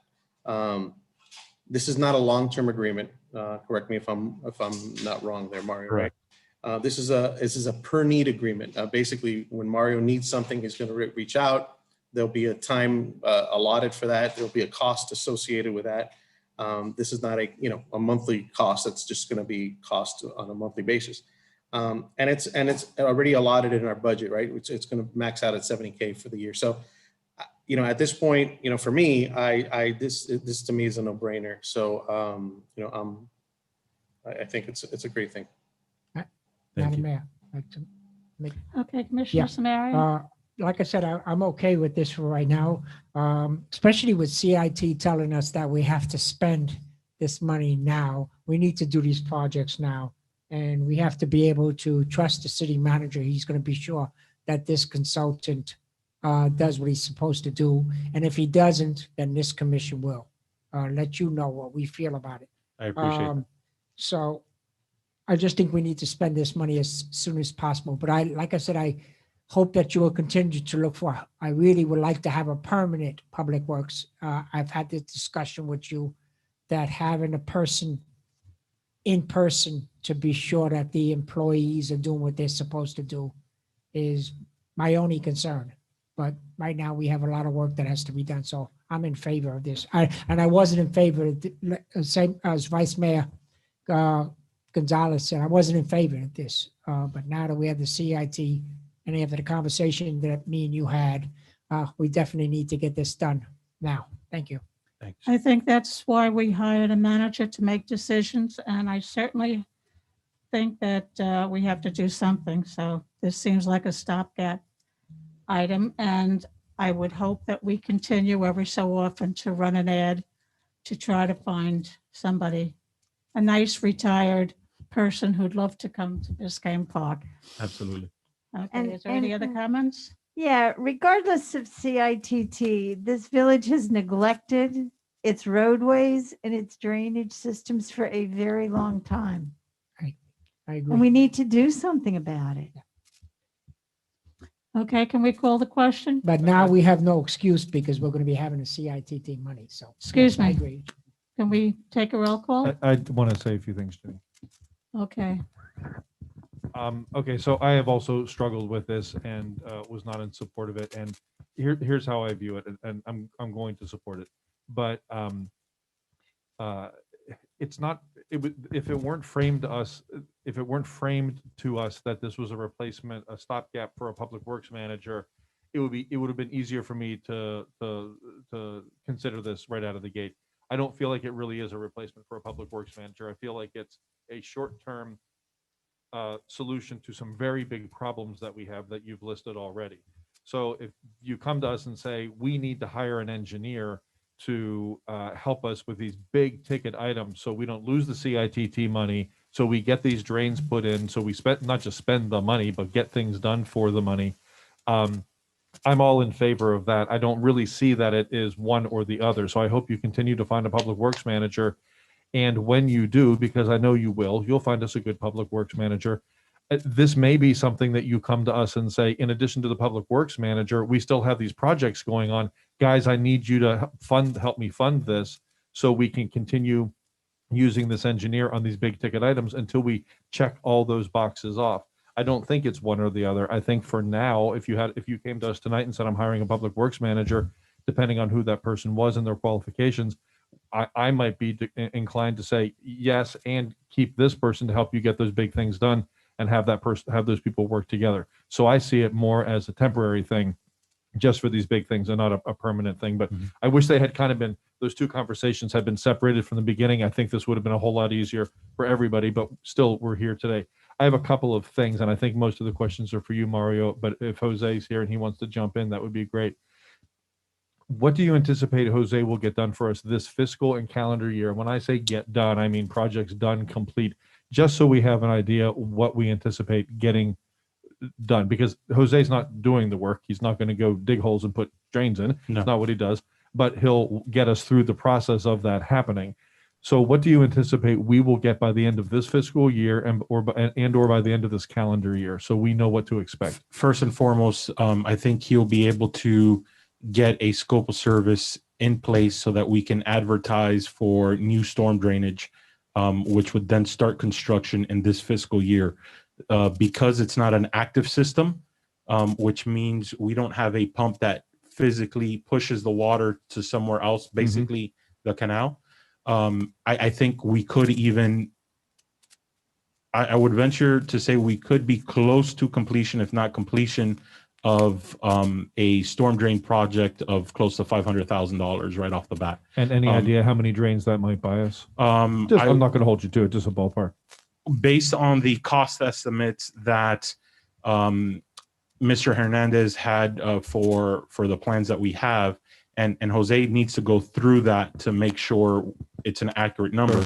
But based on the previous number that was told to me, I'm estimating about 7 different locations, which we have a stormwater master plan that's identified all of the locations that need from 2016 that needs these type of services. So he'll be able to see if that system is good enough to make a real impact, and then double check the cost estimates to see if that is actual real budget, or maybe that's what we had, but realistically that budget could be $10,000-$20,000 more per location, which reduces the quantity. So he will be able to get all of that together for a bid, put that out, get the bid, and then get that back to you for a vote so that we can enter the agreement and start all that construction. That would be his top priority first and foremost. And that's your number one priority for Jose is the drains. Correct, because that's the fastest way between the drains, and when you do the drains, you're repaving Some roads. Sure. So Okay. in some of those areas, a lot of times the road damage and the storm drain are actually tied together in a lot of these areas. So it's almost killing two birds with one stone there. That will allow the use of the CITT funds. A lot of these things overlap. And so being able to address this right away, the next project for me would be the organization of the Public Works Department overall.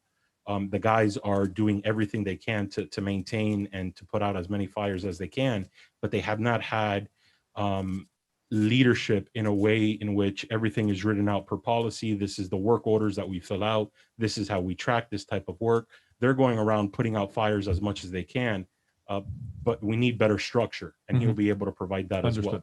So this is going to be a project by project basis. Will you have him working on one project at a time, or will there be an overlap on these projects? We'll work together to determine what kind of capacity that would look like and how many hours that is.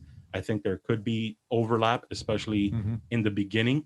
I would assume that he's going to end up spending a lot more time, and then as you know, that scope of service is done or it's getting close to be over with, now the organization of the department is just a day-to-day, then these things kind of even out overall. But we'll address that as to what's going to be right, because I don't want projects to start just to start, because then nothing gets done. Right.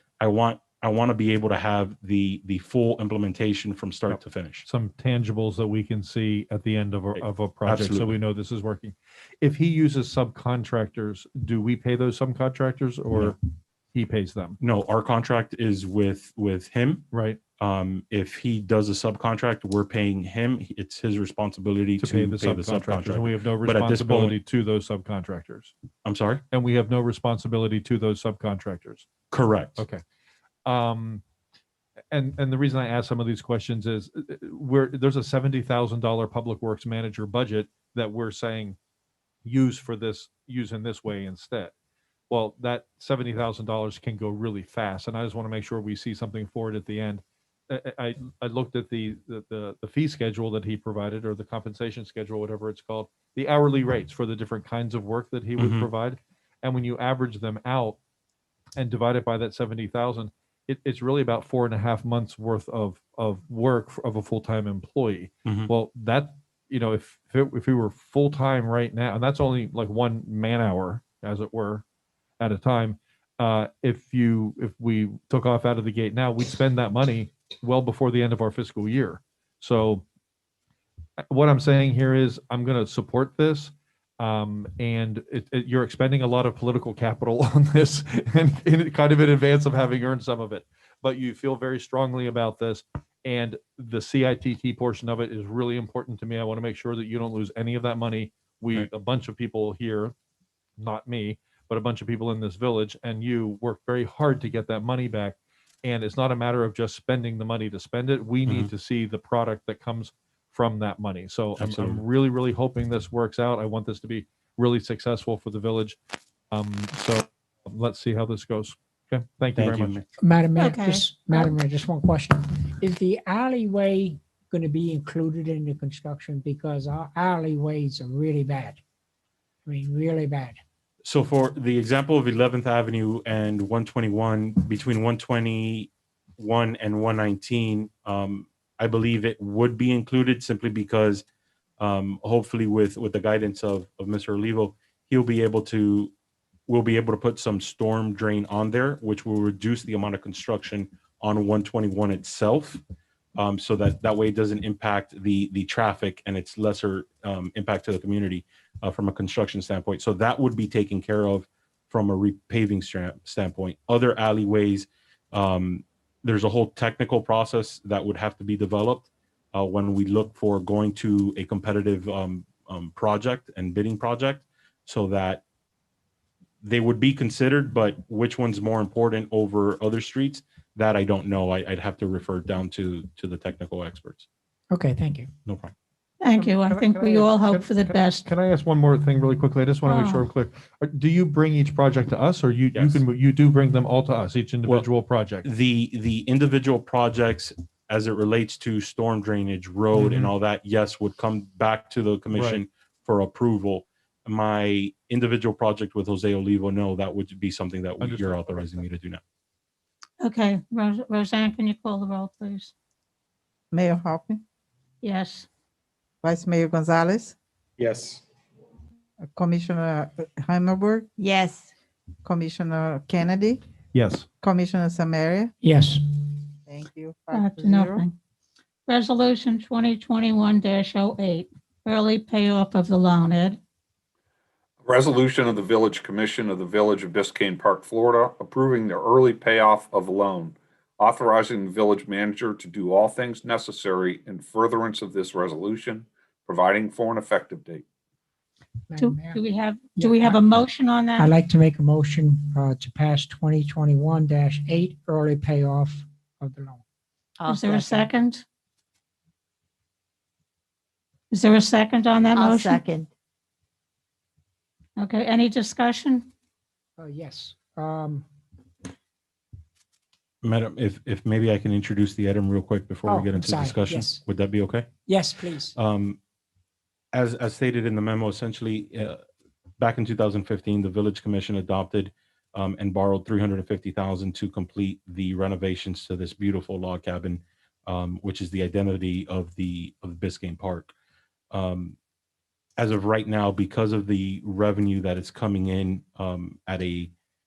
only at a reduction of 15% instead of a 50%, as we indicated with the budget amendment, we're recommending to pay off the overall loan that was taken.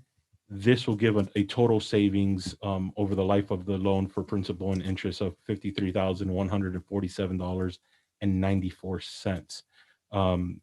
I think it's prudent that we do this so that we're not in debt, especially as we become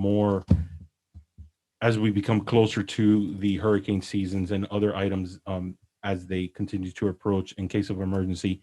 I'd rather start looking at better ways to have credit available for emergency bases as opposed to just having a bunch of debt on top of us now. So I would recommend that we pass the resolution. Is there any discussion on that, or should we just take?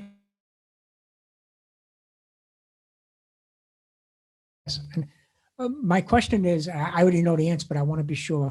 Well, first off, the savings is big, and we're going to pay this off. This goes from the reserves, right?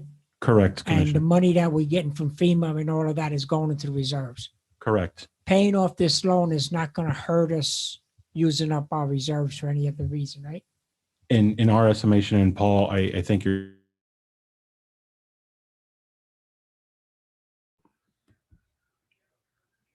I don't know if you want to chime in. Well, we feel that we're in good position to pay this off and still be healthy in our reserves. Correct. Okay, can we have a vote, Roseanne? Okay, let's make on the order of the motion. Commissioner Samaria? Yes, okay. I made a motion to resident. No, you made it I already. already Just made it. yes. Oh, you repeated Yes. what I made. Sorry. So yes. Yes, right? I made the motion Of and course. then. Are you voting yes? Excuse me? I'm sorry, Commissioner, make sure we're clear. Are you voting yes? No, he's voting. Yes, I'm voting. Okay. Yes, he made the vote, the Yeah, I motion. made the motion. Commissioner Heimelberg, Yes. Commissioner Kennedy, Yes. Vice Mayor Gonzalez, Yes. Mayor Hopping. Yes. 5-0. Okay, that's 5-0. Resolution 2021-09, appointment of board members, Parks and Parkway Advisory Board. Ed? A resolution of the Village Commission of the Village of Biscayne Park, Florida, approving the selection and appointment of members to the Parks and Parkway Advisory Board, providing for severability and providing for an effective date. Thank you. Can we have a motion on that before discussion? I'll make a motion to approve it. Okay, second? I'll second that. Second by Commissioner Kennedy. Okay, discussion? Or shall think- we just vote? I think the board's done an amazing job, and I think we need to be supportive of them to continue it.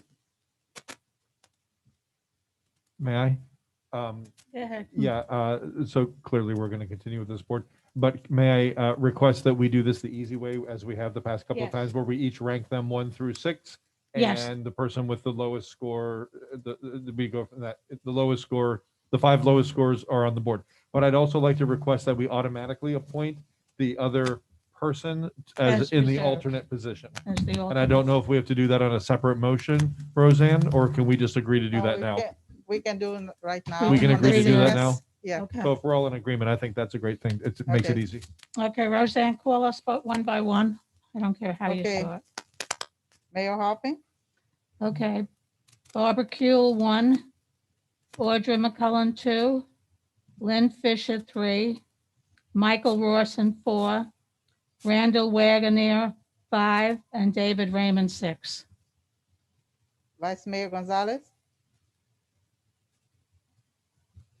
Vice Mayor Gonzalez, Barbara Kuhl, 1, Lynn Fisher, 2, David Raymond, 3, Audra McCullum, 4, Michael Rawson, 5, Randall Wagner, 6.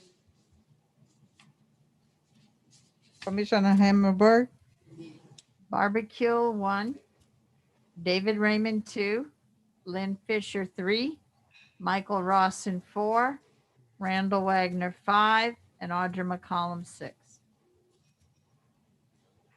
Commissioner Kennedy, Barbara, David, Lynn, Randy, Michael, Audra.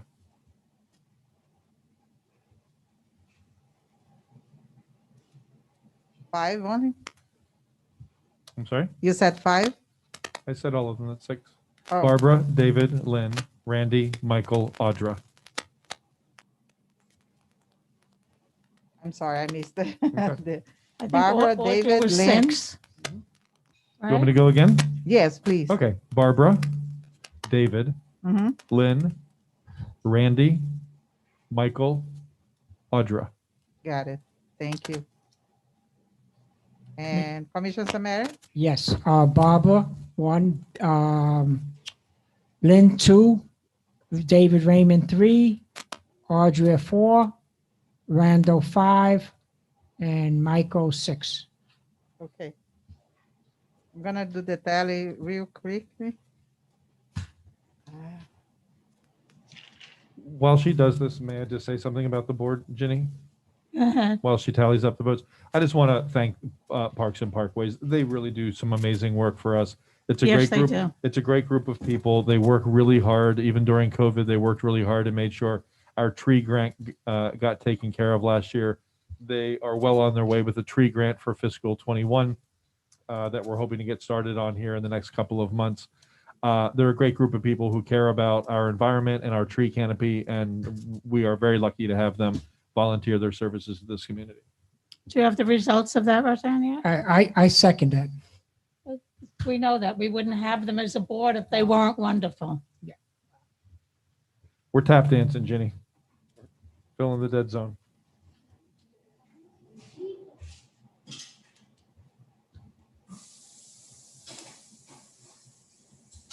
Almost there.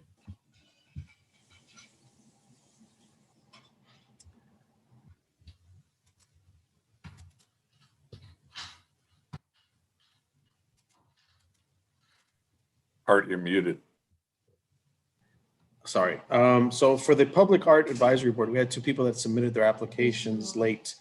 And we were asked if we would consider, seeing as there's only 5 people, do we want to consider those 2 applicants as the 6th, as one of those 2 as the 6th?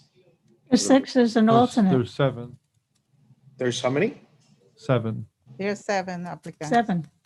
No, I understand that, but there's 2, right? There's 2 that submitted their late, right? So do we want to consider one of those 2 as an alternate? We can appoint more than one alternate to a board. We can appoint so- a number of alternates. Well, I'm just saying. We may want to consider just naming the other 2 as alternates. The more the merrier when people are willing to give their time to the community, I think. Sounds good to me. I'm pulling my screen back up. Ed and Valerie, I'm correct on that, right? Yes. Thanks.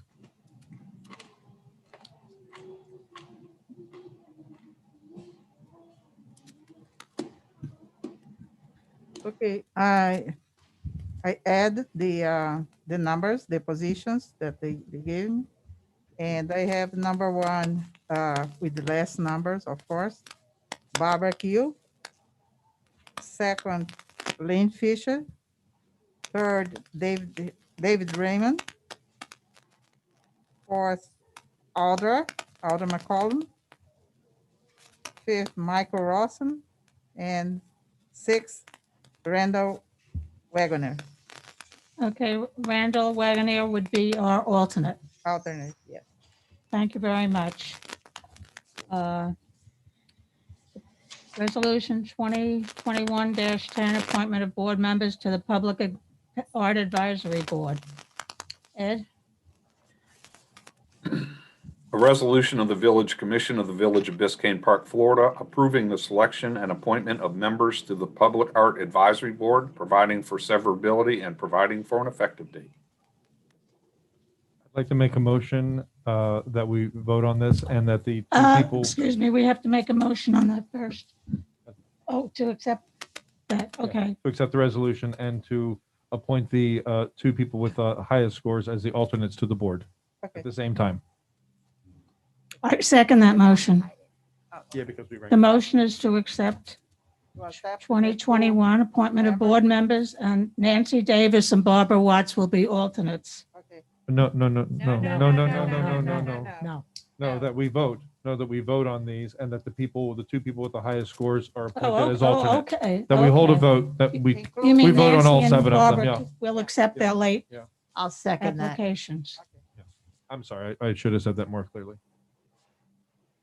The only Okay. question before I decide to vote, I just wanted to find out, I know we had the pandemic, but this art board hasn't met since 2020 in February. And I just wanted to get an idea if there's somebody here that's from the art board on what they plan on doing in the future. I mean, are we gonna, it's been over a year since this board has met. Including with the application from the chairwoman for the board, Public Art. I included her email to all of you, so she has a comment on her email.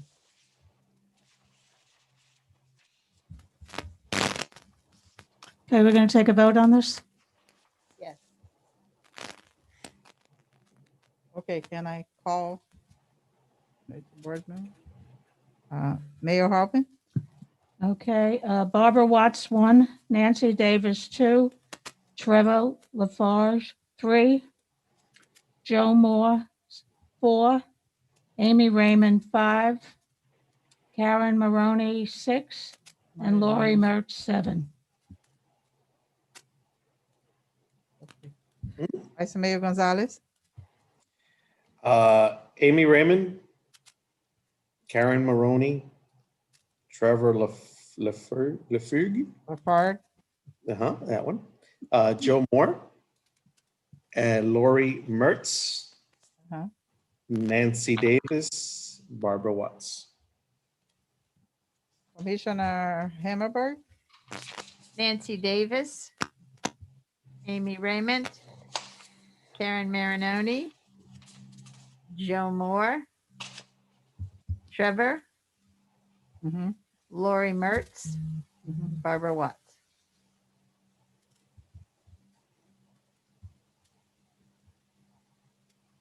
Okay. Commissioner Kennedy? Amy, Karen, Trevor, Lori, Joe, Nancy, and Barbara. Thank you. Then Samara, Commissioner Samara? Amy, 1, Karen, Trevor, Joe, and Lori, Barbara Watts, and Nancy. Okay. Natalie.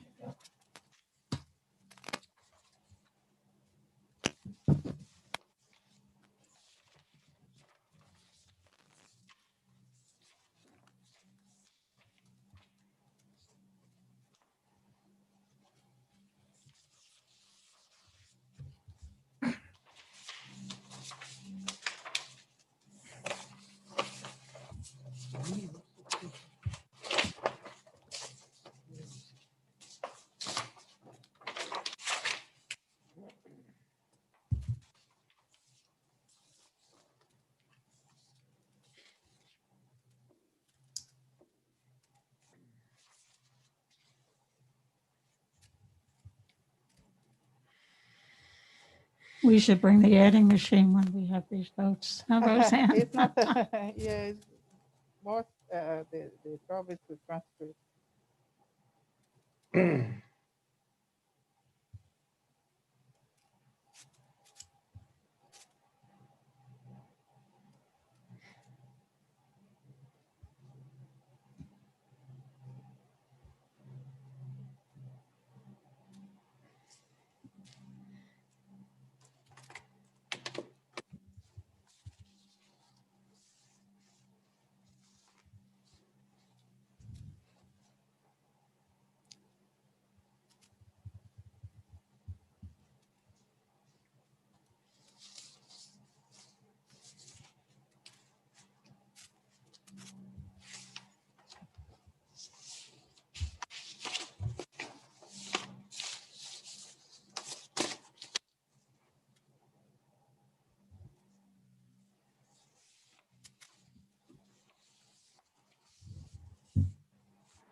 Okay,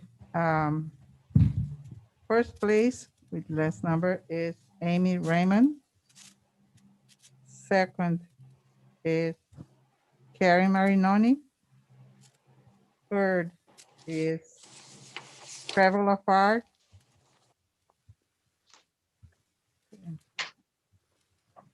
Fourth, Joe Moore.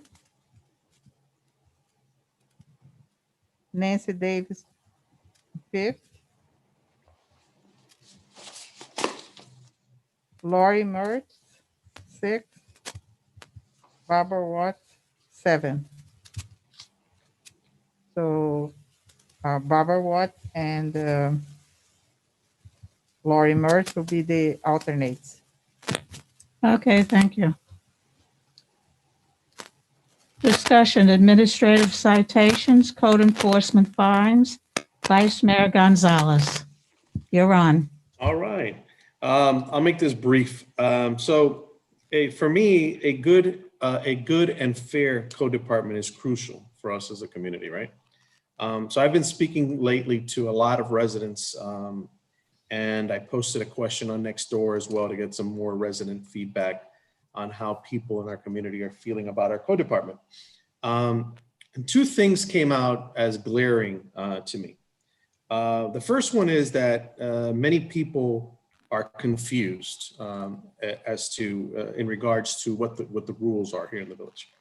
Although the rules are out there, they're a little bit complicated to extrapolate.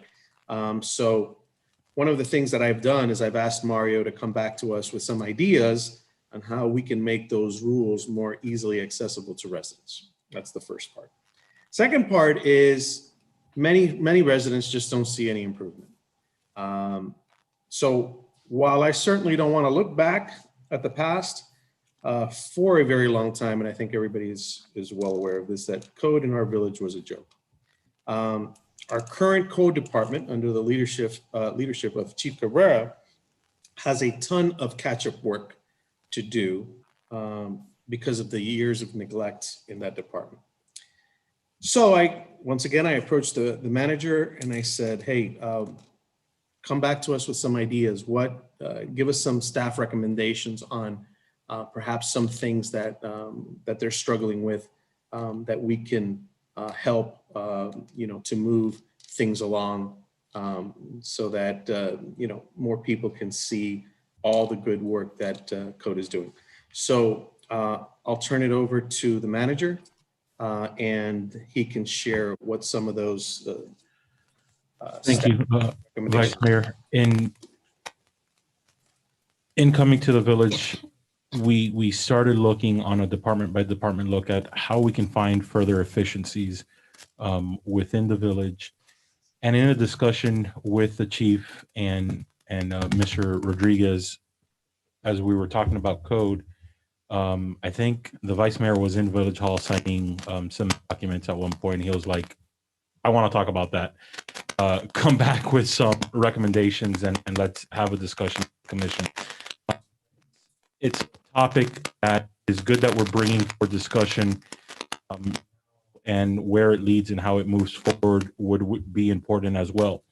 So one of the things that we took a look at was the overall feeling that the administrative citation, the fine, the dollar amount, some of our code enforcement officers were telling us that people would tell us, how much is the fine? Well, for an administrative citation, it'd be 25, but you can just take care of it. Like, no, just give it to me. 25 bucks is nothing. Upon the research that the vice mayor asked that the staff do and do a comparison of all of the code violations that are in the memo with some other neighboring cities. I took a look at El Portal simply because the budget size is about the same as Biscayne Park. I took a look at cities that are similar in population, which is Bay Harbor, Golden Beach, and then I looked at our neighbors because those are our direct competition, North Miami and Miami Shores, and you can see in that chart in your backup that the fines compared to where we are and where everybody else is, especially our neighbors, is there's a drastic difference. So then as staff is taking a look, they were trying to see what is a to deal with these. And the chief with the discussion of Mr. Rodriguez felt that the administrative citation allowed for the enforcement of code to be done quicker, and it allowed for the process to be shortened, where with a violation comes a lot more paperwork and a lot more process that eventually goes to the code board, and there's other documentations that need to be there. So this was, okay. Can you all hear me okay? Yes. Okay. I'm getting, yes. A lot of Breaking static up. and you're breaking up. Yeah. Caesar, can I get a different mic, please? So in the meantime, now that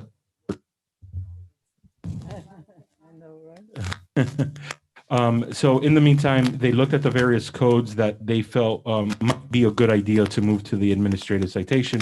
It is presented for discussion.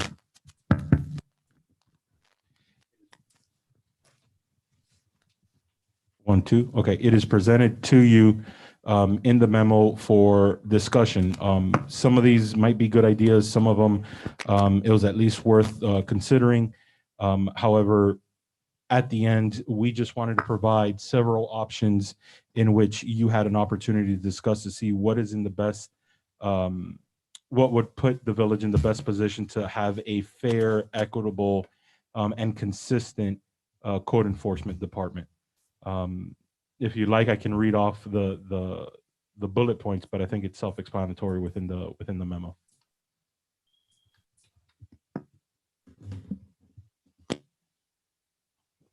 Well, you can read some of it just for the public. Sure. Can we get the chief to give just a few comments in regards to this as well, please? Chief, would you like to add to this? Yeah, first and foremost, thank you, honorable commissioners, Madam Mayor, and Mr. Manager, and the attorneys for this opportunity. First, I want to start off by saying that even though we have a very, very long journey ahead of us, the work product, which I present on a weekly and monthly basis to the manager, speaks to itself about regarding code enforcement and the current enforcement. I was having a discussion with someone, and I was saying I was riding around in certain areas, and there were so many cars parked in front of people's houses that it reminded me of the old Orange Bowl when we used to charge parking for people to go watch the games. And you know, in the previous administration, code administration, we have definitely changed that. We're 7 days a week. We also have law enforcement personnel that if there's not an inspector available, and it's happened on 2 or 3 occasions, we will go out there. The officer will take a picture from afar, take a look at it, and present it to the code officer. So we're working as a team. We're looking forward to training more personnel. I'm haven't even told this to the manager, but maybe in the future, even looking at reserve code enforcement officers. I mean, I really want to take it to a whole new level where we have an effective program. But I think the key goal here is effectiveness, efficiency, transparency, which is what the public is asking for, to make sure nobody's being singled out. And I won't tolerate it. I'll be the first one that I will address that immediately. And most of all, quality of life. We need to bring back the quality of life that residents expect in the village of Biscayne Park and pay the second highest taxes in Miami-Dade County. And those are the things I guide myself by. The Honorable Vice Mayor brought this up, and I jumped at the opportunity because it really addresses the minor, it's like in policing, minor crimes, the minor issues, but they occur more on a daily basis, and we're able to address it one-on-one with the resident. And then we don't have to go through the process of a warning, notice of violation, send them mailings to tell them they got to go to the code, having them go to in front of the board, which these are working residents, the majority of them, going through that anguish is not a pleasant situation. And then at the end of the day, they're the same square one than they were if they would have spoken with the code enforcement inspector, paid the fine, and corrected it, and hopefully never occur. To me, I believe in participatory enforcement where the residents work with us, and so we can make sure it never happens again, and it's a pleasant experience, not an unpleasant one. I brought some of the items, but it's important to me, to the code enforcement officers here and the manager, that the commission really takes a look at these and really gives their input, just like soon we're going to talk about the dogs. But we're looking for guidance, and we're looking for the public to tell us, this is the direction we would like for you guys to go. So Ed, real quick, because there seems to have been some confusion with some of the people that I've spoken with, and they're under the impression that only the 8 administrative citations that are currently in our preview we're allowed to fine for. And my understanding is that we really can fine for any code violation. Is that correct? Yeah, that's absolutely correct. These are a little bit different. Okay, these 8, what happens is the code enforcement officer issues a notice of violation, and then the person who's been served with that administrative citation can either correct the violation immediately and pay the fine, which is $25 within 15 days, or they can request a hearing before the code compliance board. Okay, for any other ones, what happens is the code officer provides a citation, and then he goes back to see if they've corrected it. If not, then he asks for a hearing before the code compliance board, and then they deal with it in that fashion, and they can fine up to $500 per violation. Thank you. Thank you for clearing that up. Is there any other questions on this? Yeah, I'd like to clarify, none of these are new codes. These are our same codes that we already have, and we're just looking to change the way we fine and the way we act on them and the amount. Correct. Okay. They're all existing codes right now. We're not Okay. looking to change any of them. It's just how they're enforced. Gotcha. I didn't understand that at first. Gotcha. Okay. Okay, this is just a discussion, so we don't have to vote on this.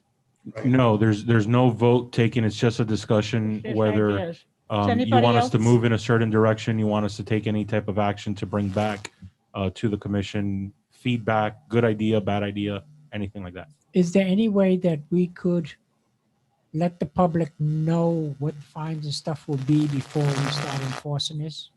That's where they're not caught by surprise. Because sorry, I don't quite understand these have been on the books for quite a while. We just have never really enforced it. And what's happening is you're getting presidents that are saying all of a sudden now you're enforcing. We didn't know about it. So if there's a way that the residents can know. Well, they get a warning first. They don't get a Well, but- citation. No. No. No, they don't. May No, I make a not for recommendation? administration. May I suggest that someone clearly, I completely understand what this is, and there seems to be some confusion. I think there hasn't been a clear definition of what an administrative citation is and how it's different from a regular code violation. And I think someone should probably take a minute to explain that completely, because one commissioner didn't know that these weren't existing. And I'm not criticizing you at all, Judy. She wasn't clear that these weren't existing codes, and Dan's not clear, and Ginny may not be clear about what's going on. I just want to make sure everyone's completely clear on what an administrative citation is and how they work. I don't think that's been said very clearly yet. No problem, Commissioner Kennedy. And the reason they were created in the first place, what their intended purpose. So administrative citations, as it's listed in our existing code, a prior commission felt that the aesthetics are paramount to the village, and making the village an attractable and a marketable community for people to live in, wanting to live in and move to. And so for those reasons, they felt that these 8 violations that could happen frequently, it was easier for the code enforcement officer to issue an immediate citation of $25. Those 8 citations are open feeding and gathering of 4 or more dogs or cats, excessive barking or howling of dogs, parking on an unimproved surface, garbage cans and trash receptacles being placed out for collection when it's not a garbage day or pickup day, basically. The receptacle is not placed behind the face of a building or screened from the view from the street. Domestic materials placed on the property line and not removed under the requirements of the code. Trees and garden refuse placed on the property line and not removed properly. Overgrown grass and offensive noise. These are all considered separate violations, but the commission at that time felt that the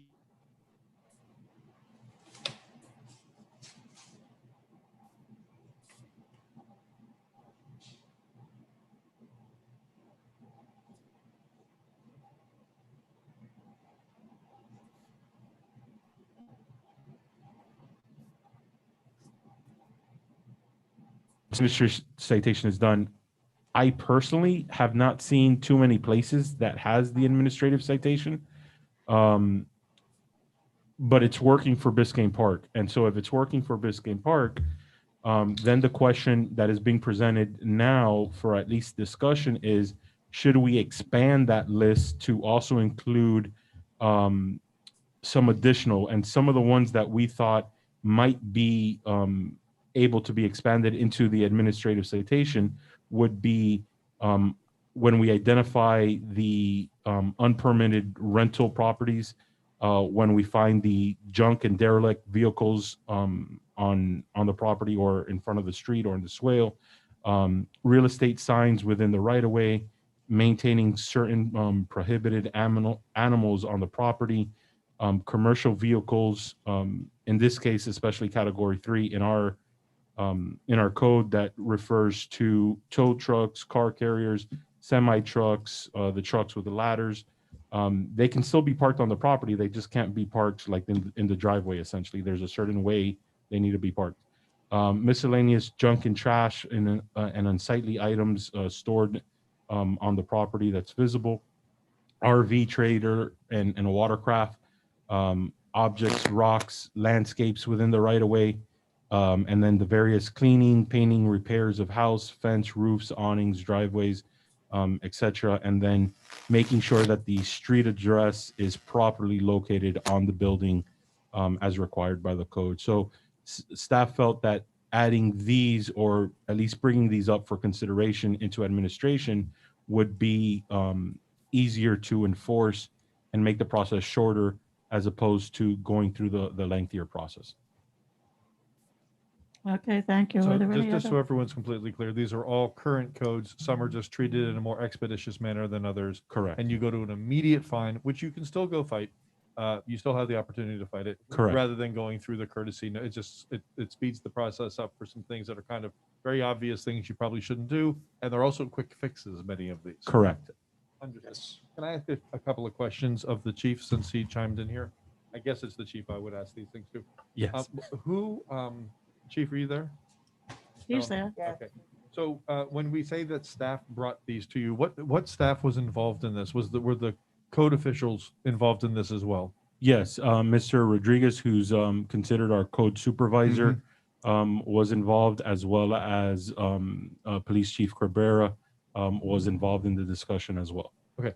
Do we presently have a code commander? Is Kevin Schwartz our code commander? I was told that at one point, but I'm not sure if that's an official thing or not. Chief? Corporal Schwartz is the supervisor over the code department, and I am the one that is overseeing.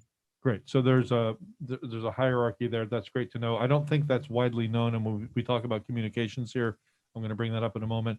I think it's something that residents might want to know is that most people don't even know that the code department is part of our police department, and that there is an officer, a senior officer assigned to running that department. I think it's a good thing for everybody to know.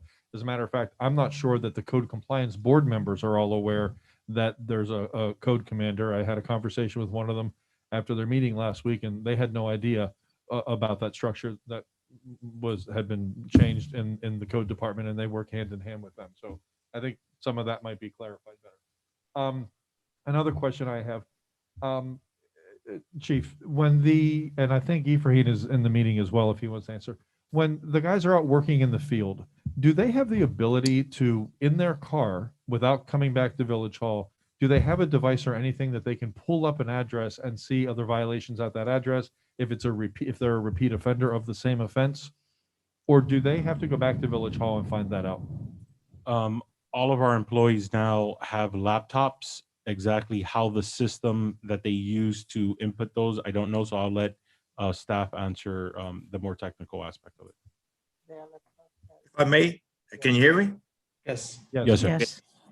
Yes, we do. We do have a computer that we take with us on the field, and we do whatever research needed to when we see a property and there's a violation that we see ongoing or something that we can check that has been corrected. So yes, we do have a computer with us, and we check and just to make sure we don't like double issue two courtesy notices when we already issued one, or another courtesy notice when we should have issued a fine, an administrative citation. Okay, so to be yes, we do. clear, you can tell if this address has been cited for that offense in the past. Yes, we It could can. have been settled, cleared up, went through code compliance, paid their Yes. fine, but you can see all of that. Yes, we can. Our history is all loaded into that. That's rather impressive. I didn't know we were. Yes, that we far can. along. So that you do have that ability. Okay, very good. If I may also, since I took over, we make sure that there are pictures taken on everything, not only of violations that we note or see, but also all notices that are posted or sent. We take pictures of those and put them into the case file. So, and of course, that's all public access. So, anybody can ask to see whatever they file, any pictures, and we usually provide that. Okay, very good. Thank you. The agenda item it looks like it was put together by the chief. So I guess this question is for him. The last page, Chief, is the comparative chart of the other municipalities and their the amounts that they charge for the same or similar violations, correct? And you have 1, 2, 3, 4, 5, 6 different communities here listed in addition to Biscayne Park. Correct. Correct. Okay. I'm actually the one that did the Oh, you research did that. for I'm that. sorry. Okay, Yeah. then the question, I guess, will be to Mario. Here's my question. We're talking about administrative citations, and one of the things we're going to discuss here is increasing the amount. The chart that we're looking at, are these administrative citations or are these regular citations? Legal, Mr. Rodriguez or Chief Cabrera might be able to shed light. I don't know of any other city that does administrative citations. So then this chart, I don't find particularly helpful, I have to say, because it's comparing apples to oranges. We're talking about administrative citations, and these are actual citations that have ranges, and you can see that they increase on occurrence. Right. And however, the comparison is that the violation is essentially the same thing. So I a understand noise that. complaint at Biscayne Park is the same noise No, complaint I at the other understand city. that, but the how they're difference- treated and Yeah. and what they're fined is different. Right. But the violation is I essentially the understand, same. but the difference that we're talking about is significant. In these municipalities, there's, I'm going to guess, courtesy notices and notices of violation and opportunity to correct and all the steps that take place. And we're talking about taking some things and adding them to a list where instant fine, just like that, no questions asked. That's a Correct. significant change in the process. I don't. If I may add, This chart is just so I want to make sure everyone's clear. It's not apples to apples. It's not the same thing when you see on here that another municipality is charging $500 for overgrown grass. We're talking about administrative citation. They went through a process before in North Miami before you would be charged that $500. There's an opportunity to correct probably. We're talking about something different here. We're talking about instant fine.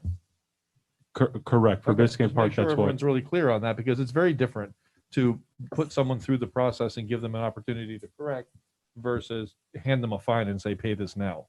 And grass is not the best example you could No, give I completely understand. I would say let there's. me, I'm sorry, let me finish. Because some of these things are not as easily known to people that it's a violation, quite frankly.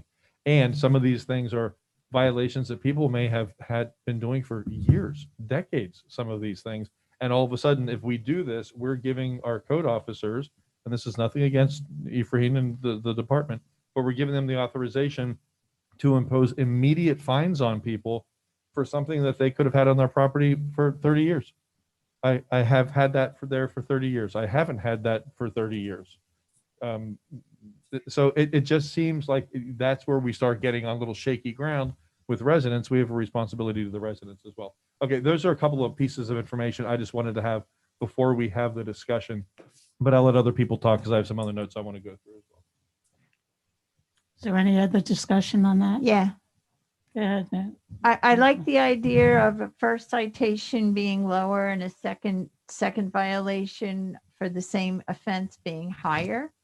I also think for a lot of things, $25 is a joke.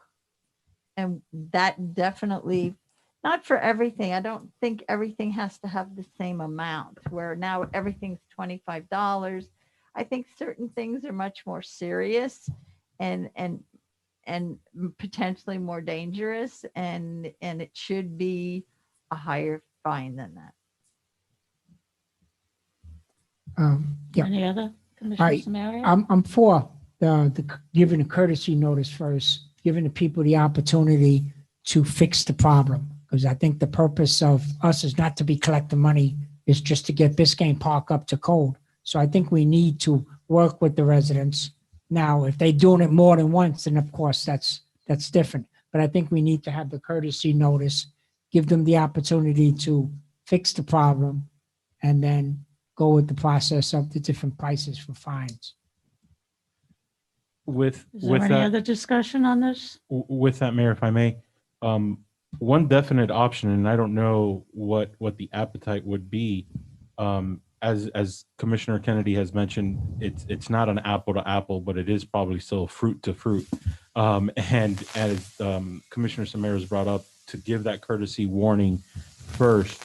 I guess a question that I would ask for the commission, and I don't know that we'll get a resolution tonight, would be, is a administration citation still a valid process for the village in 2021?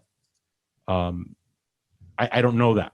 I don't know if should we remove it? Should we expand it?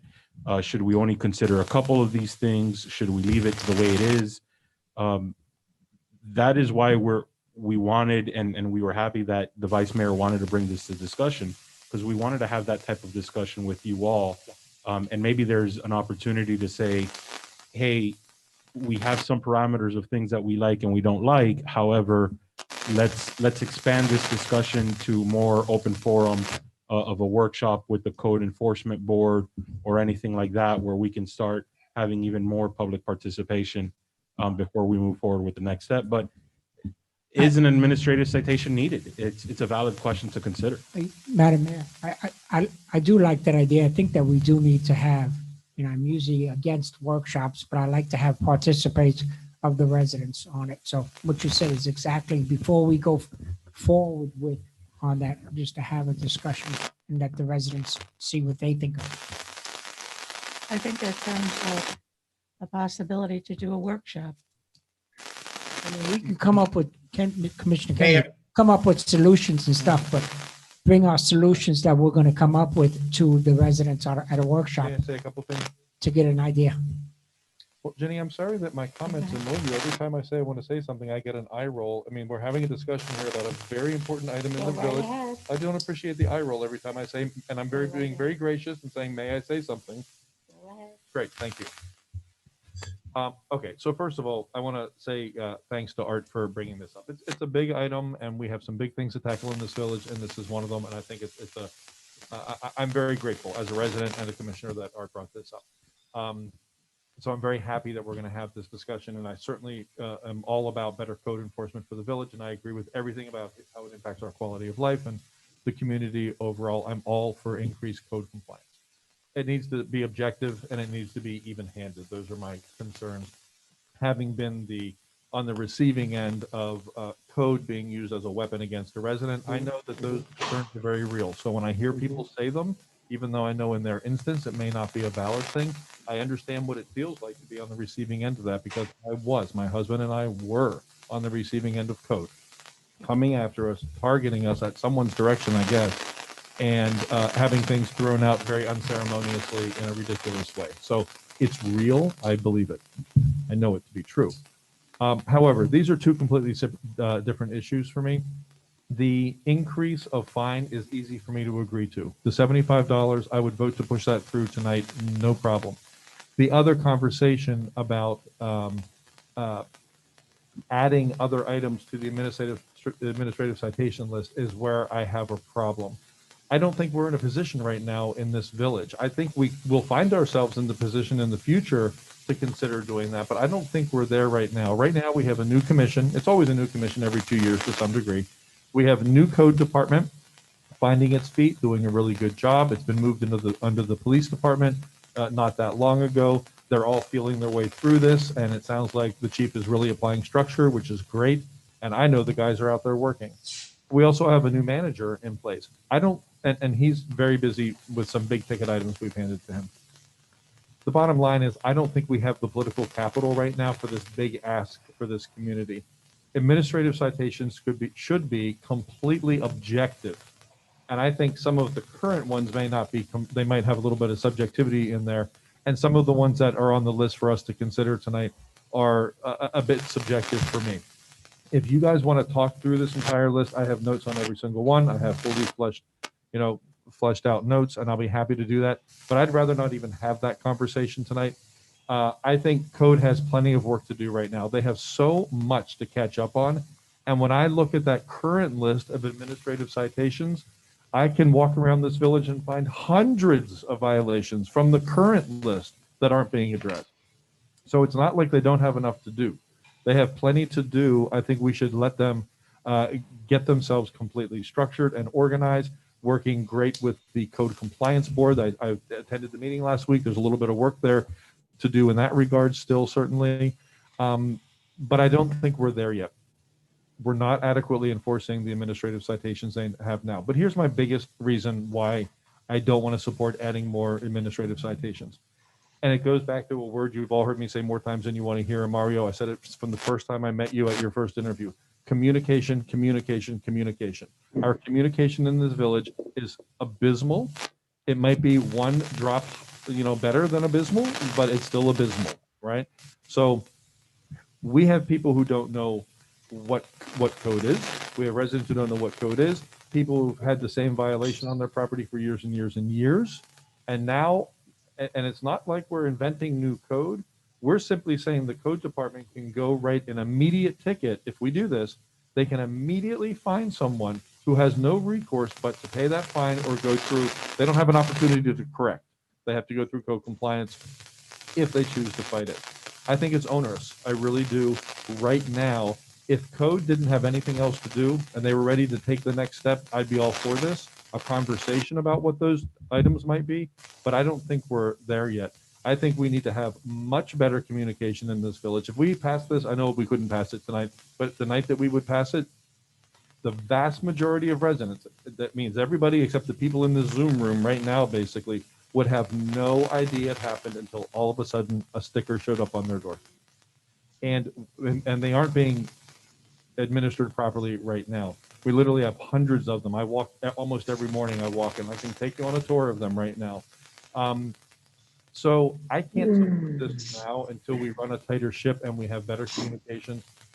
If we were to make a motion about anything tonight, I'd be in favor of moving forward with increasing the fine. To Judy's point, $25 is a joke. And I think increasing it to $75 would be a very reasonable thing for this commission to do now. But I don't think anything beyond that right now would be the right thing to do. I think maybe next year we could look at that list again. And if we were to look at that list, I would prefer that list to be run through the code compliance department for their input first. I'm not sure we need to have a resident workshop asking residents to approve what's going to be how code violations are going to be handled. I'm not sure that'll go well, but I know what the resounding opinion would probably be.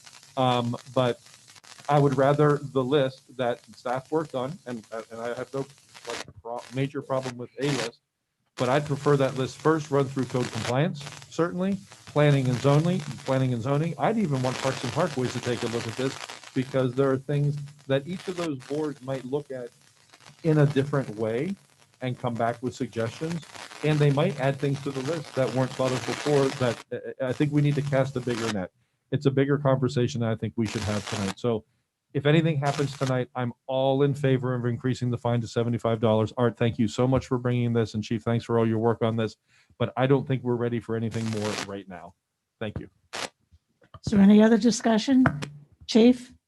I can't say I disagree. I want to just make sure that a couple of things are brought to light. The vice mayor asked us, hey, let's to please look at how we can begin to address some of the more common issues that are occurring. And it was just so we could have productive and positive and constructive conversation about it. And I agree. There are a lot of issues we're still addressing within the code department. We're working with the code board on improving every day how the code hearings go, and it's really moving along. Remember, this is important, at least for the public to know. We do have 8 on the books right now that we do enforce, with the administrative citations, and this is something for the commission and everybody else to be aware that if in the future, if there's a taste for it, these are some of the recommendations we've made today. It could change in the future. But at the end result is that, we want to move this department and we want to continue improving the quality of life of residents. We're not here to, we're here to educate and to promote a, quality of life issue. So, we're here for the residents. So, and we're going to work with the commission. So, Madam Mayor. I thank you, Commissioner Kennedy. There's no offense taken. We're all a team here, and we're gonna do what's best for the commission and for the residents. May I say something real quick? I just wanted to say that, and I completely understand Mac's argument as far as the timing is concerned, but at some point, a past commission came up with these 8, right, for a reason. And I can guarantee you there was probably somebody in that commission that was arguing kind of the same arguments, and that's fine. But and I get it. But they created this for a reason, because it was an obvious violation. People were taking advantage of the situation, and at some point, we perhaps, maybe not right now, but at some point we need to look at this list and say, hey, these things are happening and people are taking advantage of this, and we need to revisit this list and get a little chutzpah and add probably a few of these things to the current list. and help the village move forward. As far as the administrative fine of $25, everybody knows it's such a joke. I think that $75 is still inexpensive, but I think that it's fair. So I think that perhaps that's something that we should move forward. Madam Mayor, just to clarify, and I think it would be the easiest way for direction to staff and to legal. Will it be the will of the commission to come back in April with a ordinance to revise the fee or the fine from $25 to $75? Because this would be an ordinance that needs to be changed, so it'd be 2 readings, if I'm not mistaken. And legal, maybe you can jump in. Maybe I'm over. No, the fee schedule is done by resolution. Oh, that's easier then. I don't Okay, know is if there this any is in other the fee discussion? schedule. Or are we going to proceed to put a resolution for next meeting? So it sounds like there's a bit of consensus to bring it back to the next with a resolution to increase. So if that's the will of the commission for April, we'll have something brought back for a formal vote. Does that require a motion? No, To I direct- think there's consensus just to bring back the item. I don't think you need Okay. to vote on that right now. Can we also, since if that's how the discussion works, can we also, if everyone were to agree, ask this list to be sent to the different boards, and if the board chooses to comment on it in any way, give them a deadline of, I don't know, like by the June meeting or whatever, give them a meeting that we would like their notes back for. I don't see any problem with, as much as I say now's not the time, I have no problem with the boards coming to us and start taking a look at it, because we'll give them a couple of months to take a look at it, and then we can try to keep the ball moving forward. I think it's a great idea. It's just not this minute. I'd be all about sending it to the boards and letting them take a look at it and comment. So what I'll do is I can draft maybe an email requesting some information, their thoughts or anything like that, that I can then share with the commission, make sure it's the right intent for everybody. And then we can send that out, and we can request that the boards take a look at it, discuss As it, a and group then via during a motion, meeting. bring back their comments instead of individual via motion. Right, but the boards would discuss it at one of their meetings Correct. in an open discussion, not individually. Correct. I'm all in favor of that. So yes, I'm all about the increasing the fine and sending it to the board. Thank you. Next item. Any other discussion? I also, besides with increasing the fine, I think there needs to be a first offense fine, and maybe if that's $50 and then 75 for second offense, or 75 for first offense and 100 for second offense.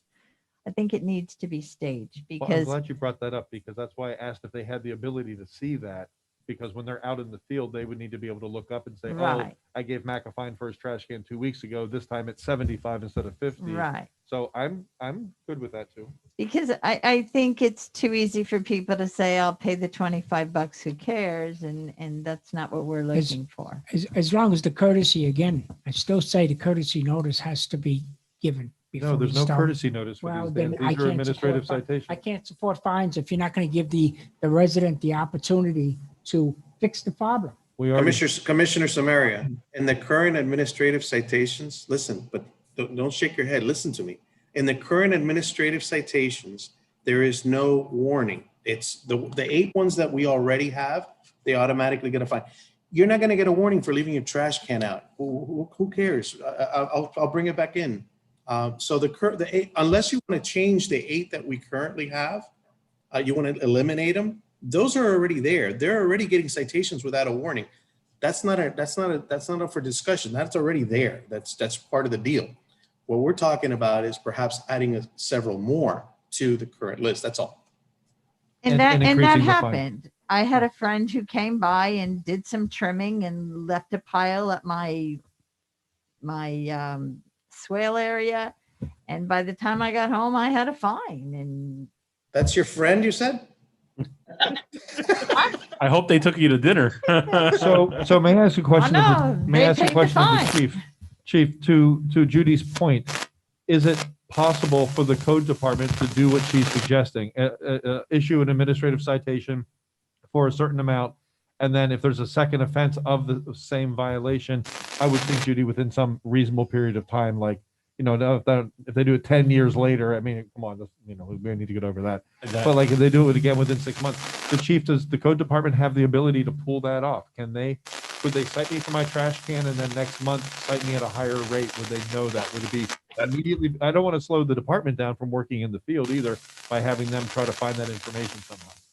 That's the way it's currently set up. There's a first, second, and third offense for up to 25, up to 50, and up to 100. Oh, I thought for those 8 administrative citations. Okay. I did not know that. I thought it I was a have no flat amount. problem with increasing the fines if the person is doing it more than once. But if they're doing it just once, I'm not going to fine somebody $75 for leaving their garbage can out. Now, if they're a repeat offender, then I don't have a problem with that. Any other discussion on this? Let's move to the next discussion item. I'm sorry, did Vice we- Mayor Gonzalez? Did we decide that he's going to bring? Yeah, he's bringing. Okay, that. but Bring it back is in there going to April. be any consideration for what Judy's suggesting? Yeah, yeah. Right, but then we need to agree on so it's going to start at 75, and then what would it go up to each time? Because he's saying it's 25. Ed, what was it? 25, 50, 75?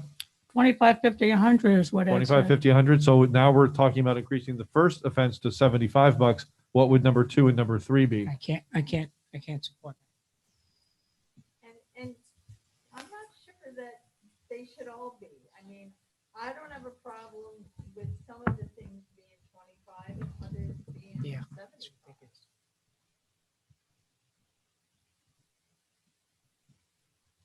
Does everything have to be the exact same fee? I just don't think the first fine automatically should be $75. I just think that it should be, start off with it is a 25, and then if they repeat it, go up to it. Well, then when it comes to us as a resolution, you can vote no. No, I'm just, well, this is the discussion, so Yeah, am no, I that's what I'm allowed saying. So to you'll have discuss? you'll Okay, have so I'm the giving you my opportunity- feelings on You'll it. have the opportunity to say no. So then what would those amounts be if it's 75 the first? Well, if we follow the same logic that currently exists, where it's a double on the second, then it would go from 75 to, God, I'm horrible at math, 150. And then the third one, it goes from 50 to, so add another 75 on top of that. So it'd be 75, 152, 225. Mhm. Ed shaking his head no. That'll shake him up. I get that trash can in. I may never put my trash out again. Okay, so and Ed, what is the period of time on that? Within what time range do those second and third offenses, or is there no time limit on it? No time on it. There is no time limit on it. So what that means, folks, is that someone left their trash cans out, they'd get a $75 fine. 3 years later, they do it again, they get a $150 If- fine.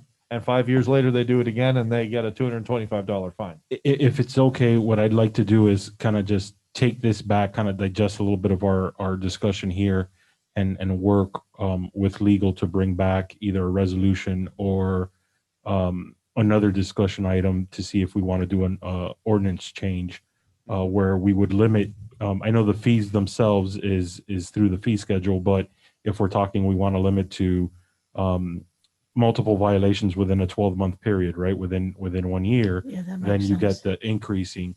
If we want to say, well, if we're going to say $25 for this one and not for that one, that's almost, in my estimation, and I don't know what the legal advice would be, but that would be eliminating the administrative citation from the code. So that's an ordinance change.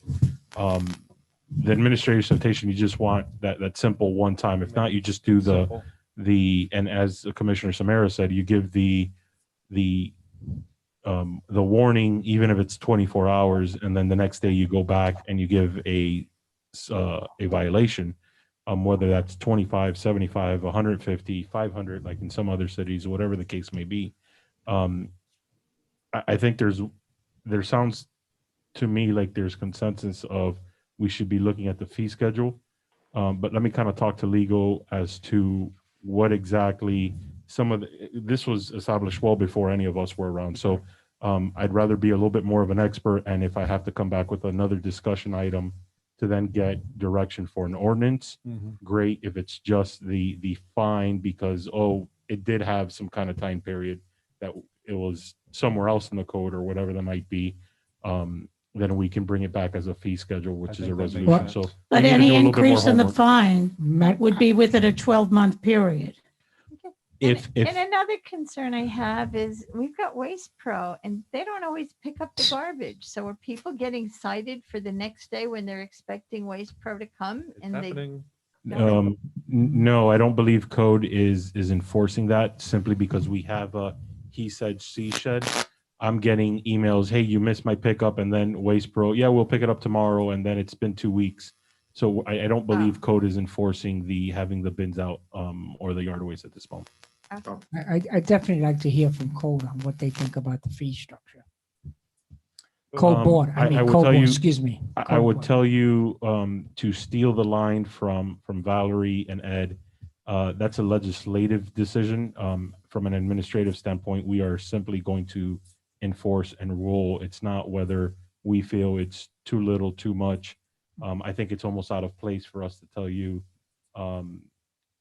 the fee schedule is too much. You know, I wouldn't go in and say North Miami has the right fee schedule or not. I can just tell you we are severely under what everybody else charges for these similar type of violations. And so to kind of catch us up within that market rate, we're recommending from 25 to 75.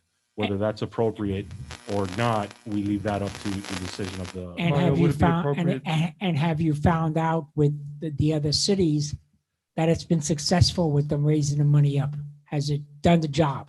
Or is it Well, just they're these- collecting money? Well, these fees are not just recent movements. These are fees that have been at these levels for many years. They do look at it through their fee schedule from time to time. And I would probably, in my personal opinion, I would say if you get hit with a fee for not cutting your grass at $500, then I'm going to make sure my grass is cut from now on. I don't want to pay $500. And I don't know that one of them has that, but I'm just using that as No, they a do. hypothetical That's an example. So, you know, to me, the purpose of code is for compliance. It's not for revenue generation. Just like for police, it's not to generate revenue from traffic stop. It's compliance to make sure that people are going the speed limit. Correct. And so if we have it where people who have told us it is a joke, just give me the $25 fee, because it's more convenient for me to pay that than to move my RV or move my car from not being parked on a driveway or whatever the case may be, then that's something we definitely need to look at. But if it is, you know, let's say it is $75 and people are like, no, I don't want that, then it's doing its job, because what we're looking for is compliance. Right. Mario, would it be appropriate for you to go back and chew on this and talk to some people? And Yes. then you could, if you determine, kind of come up with numbers that you think make sense, can you poll us individually? And if you kind of feel like there's a consensus outside of a meeting, can you, I mean, not telling us what each other are thinking or saying. Okay, thank you for that clarification. Still bringing it to us, possibly next month as a resolution, if it kind of, if it seems it's going that way, or if not, then bring it back for a discussion about just that topic with your, sort of what you think might work. Yes, sir. But did we also agree that we're going to send this to the boards and let them I come will, back to I us will on draft that list? something up, and then I'll Okay. make sure everybody's okay, and we'll Okay. go with the board. Okay.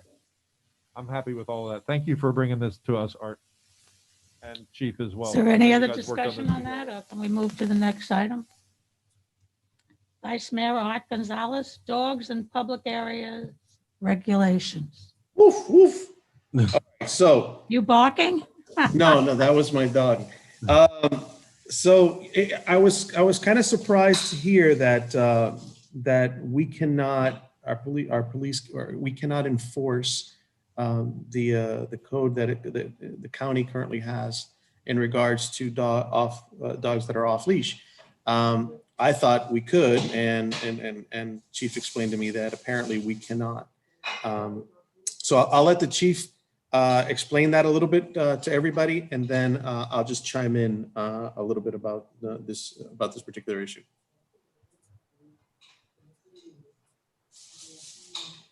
Chief, you're muted. Any discussion? Louis? Yeah, hold on. Chief?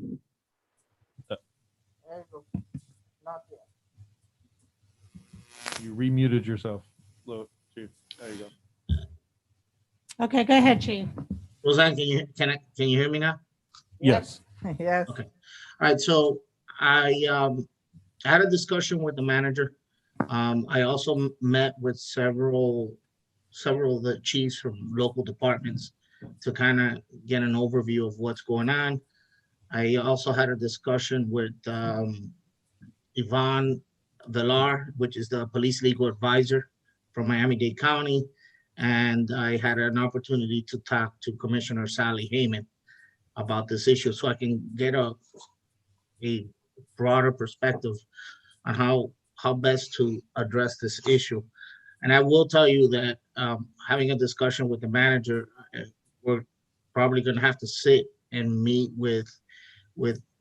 have a discussion with Ed or Valerie to kind of, look at a course or direction that we want to go to. We're looking basically, from what I see it is, we have two options: creating an ordinance, and then once that is passed, one of the things we need to identify, well, some of the things we're going to identify is what will be the fines, how will they be issued, and how are they going to be enforced?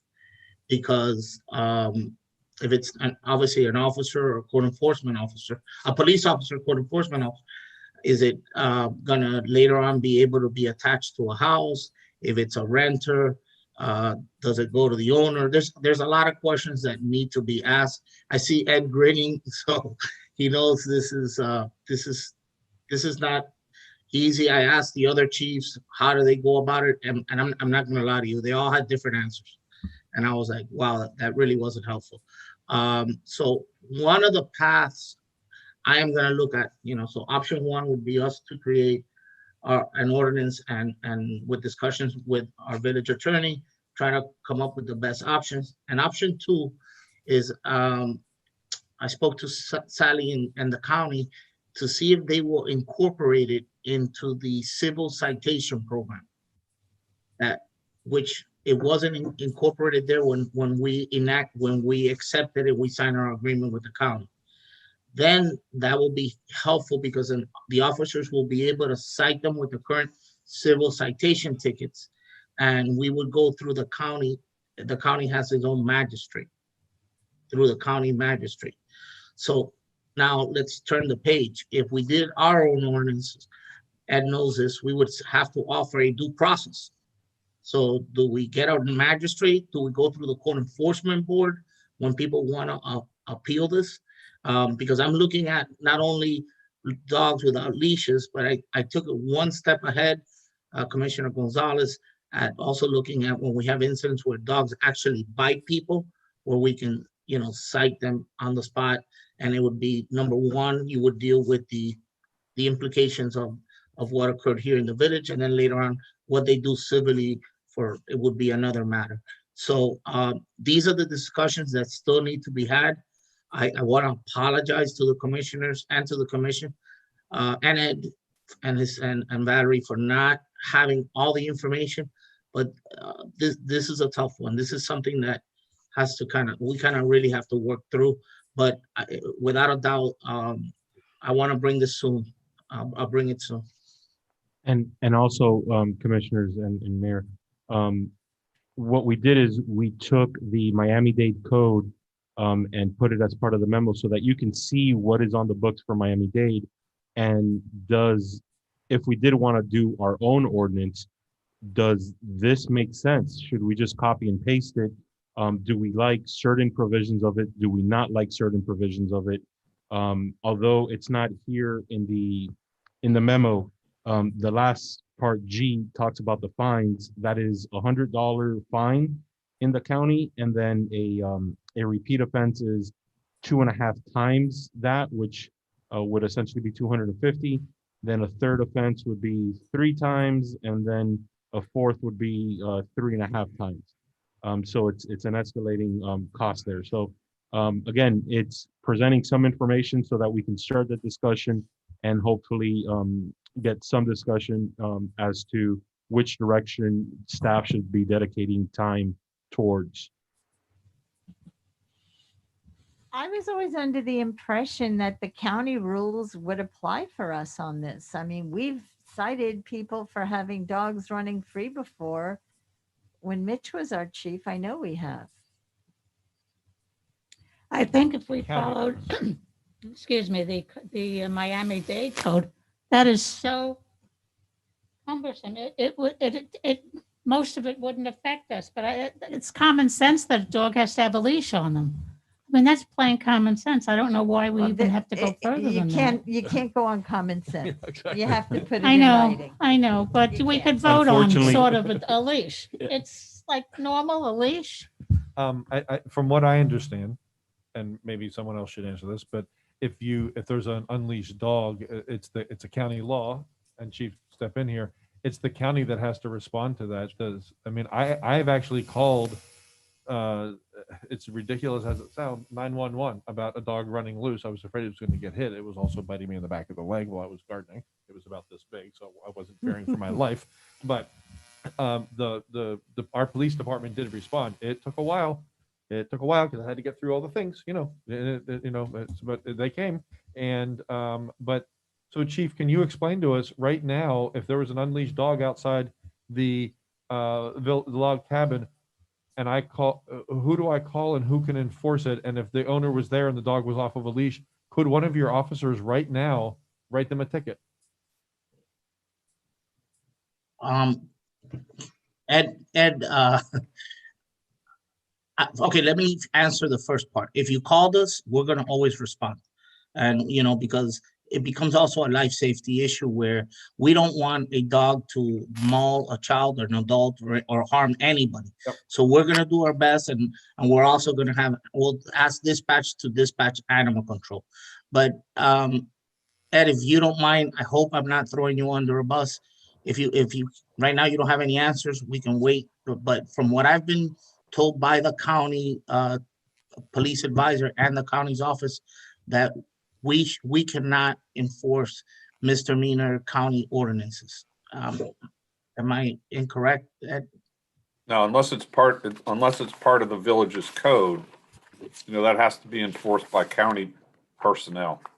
But am I correct that there are other things, Chief, that we have approved MOUs for you to enforce other county codes? So could we enter into an MOU with the county, a memo of understanding that we will enforce that on their behalf as well? We can enforce county or codes or ordinance, whatever I guess it would be ordinance that are criminal in nature, and of course felonious, felonies. Right. When it comes to county codes, and correct my language if I'm, the county is responsible for enforcing those. I have to admit, and I didn't pick up on it, and I don't think any of us did, because it didn't come up. We could have had a chance to get it on the books when Commissioner Sally Hayman brought up the civil citation program. We could have added that to the civil citation program, and that would have resolved that. But I mean, it was, I don't know if you all remember, there was probably like 300 things in there. And I honestly and unfortunately assumed that was one of them. And it was not. I asked at the time and I was told that that's the MOU that you're talking about, that huge long list. And I pulled them all up and read them at the time to make sure I understood what was in them. Right. Talking about, yeah. And it was a lot of things about the bridge and the canal and all those things, right? And I was told at the time that the county would not allow us to add something to it, that it was either yes or no, it's take it or leave it. And they were asking us to take it, obviously, but that we couldn't amend it.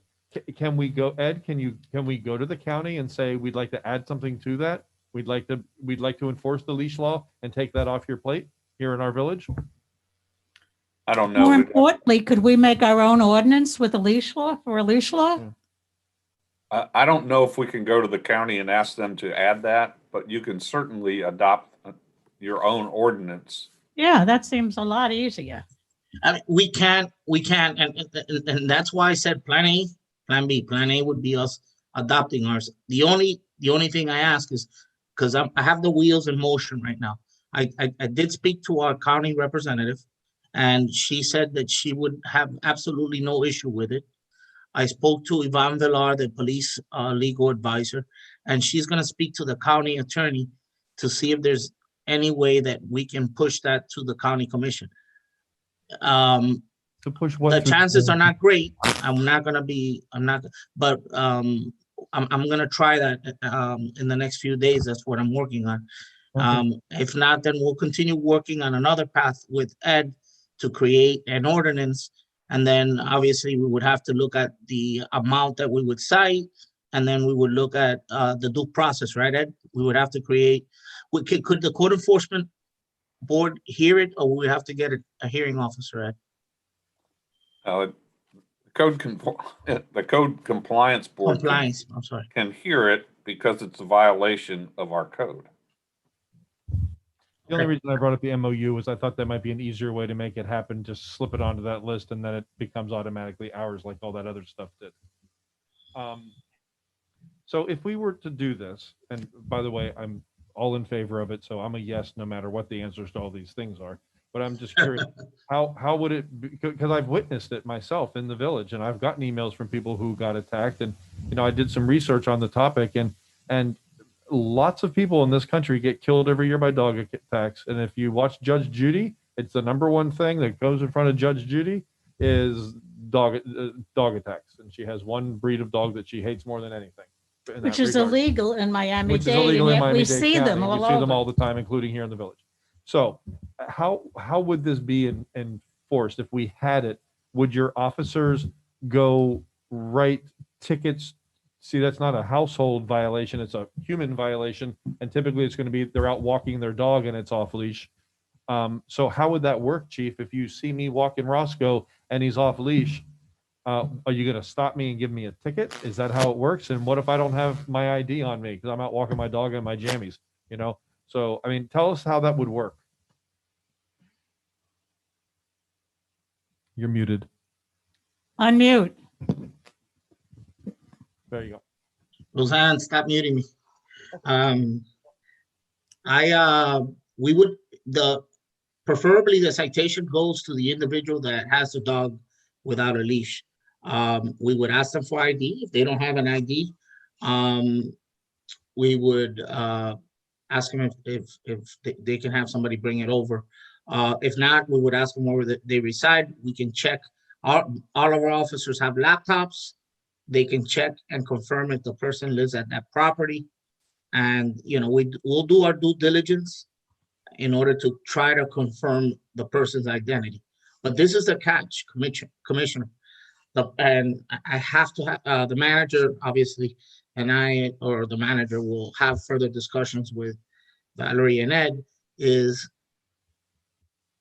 does it have teeth behind it? And I know this sounds bad, but yeah, you know, if the person says, I don't care, and he piles up 50, 100 tickets.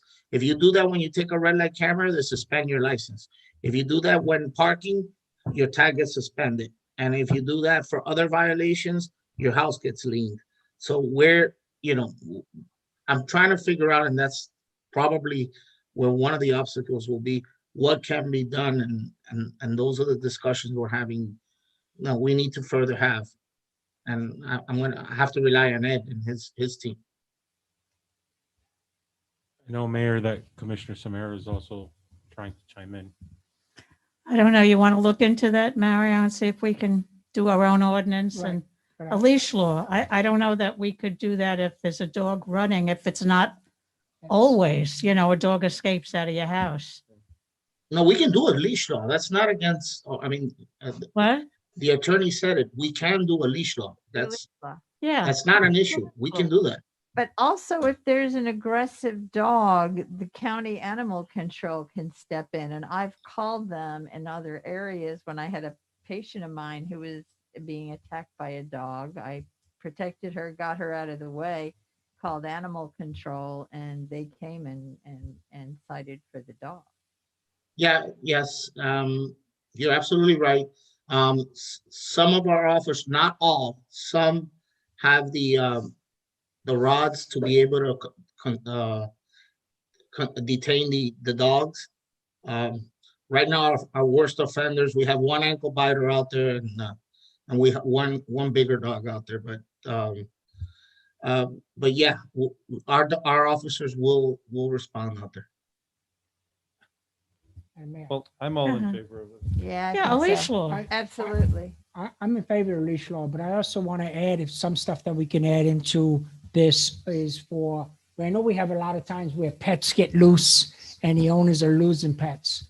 One is, I don't know if we have a chip scanner, because I know if we have to get a dog and we have to scan it, we have to go through the county. So I think that. We if have one. We I have don't think so. Okay, well, let me finish what I'm. We have a chip scanner, and so does Miami Shores. I read it in the Well, paper. I do want to adopt the county's leash law, but I also think that if it's possible, if we can have owners, not force them, but ask the owners to register at the village, picture of their dog with their address and so on. Also, all the dogs have to have definitely collars on it with their names and telephone numbers. I think that'll help find a lot of the missing dogs too. That can be part of our ordinance. And with the chips, the fines, well, since we already have a chip today to take care of it, but the fines would help pay for the chip scanner. But I think we should, and I don't know if you can force. Well, now you're talking about fines. What are we fining people for? If we're making them register their dog in the village Right, and it gets loose. and it gets loose, we're going to fine them if their dog? No. Oh, goodness, I don't know. Then dogs off the leash. I mean, it's the same thing. You don't know how the dog got off. I mean, what the dog? Not quite when you see somebody jogging after to catch it. It's not. my suggestion is when we bring this forward after discussions with the manager, we can look at leash law. We can look at dogs that do bite people, and we can look at actually people not picking up after their own dogs or pets or whatever, and anything else that the commission has. So we could address it.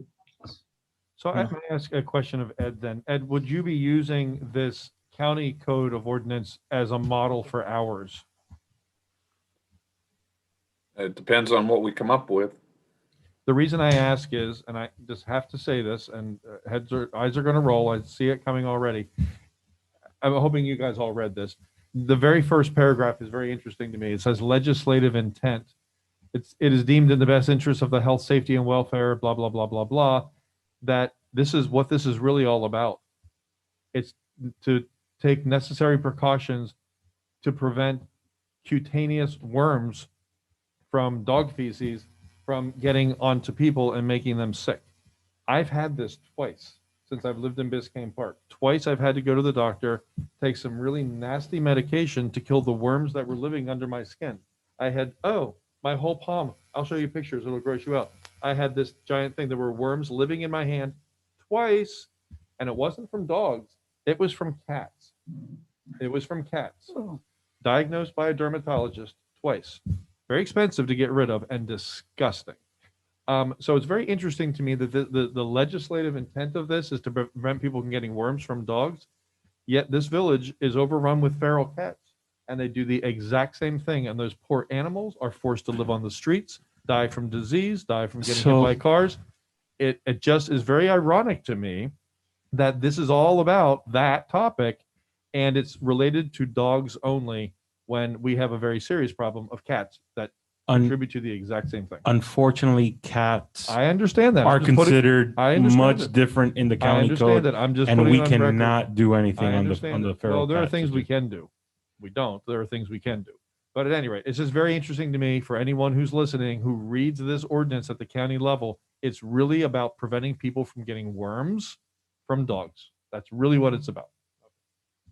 I support this 100%, Art, or whoever brought this forward to us. Thank you very So much. we'll do more research and bring it back to the commission. Okay. Actually, that first paragraph refers to dog I know. only. Yeah, dogs only. Yeah. Okay. You'll bring us, check into getting an ordinance for a leash law, please. And Mario, you were going to talk about the village website redesign.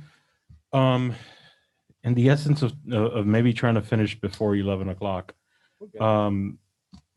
everybody knows our website is definitely not on par with anything that should have been done over It's the last like some decade. of us old and tired.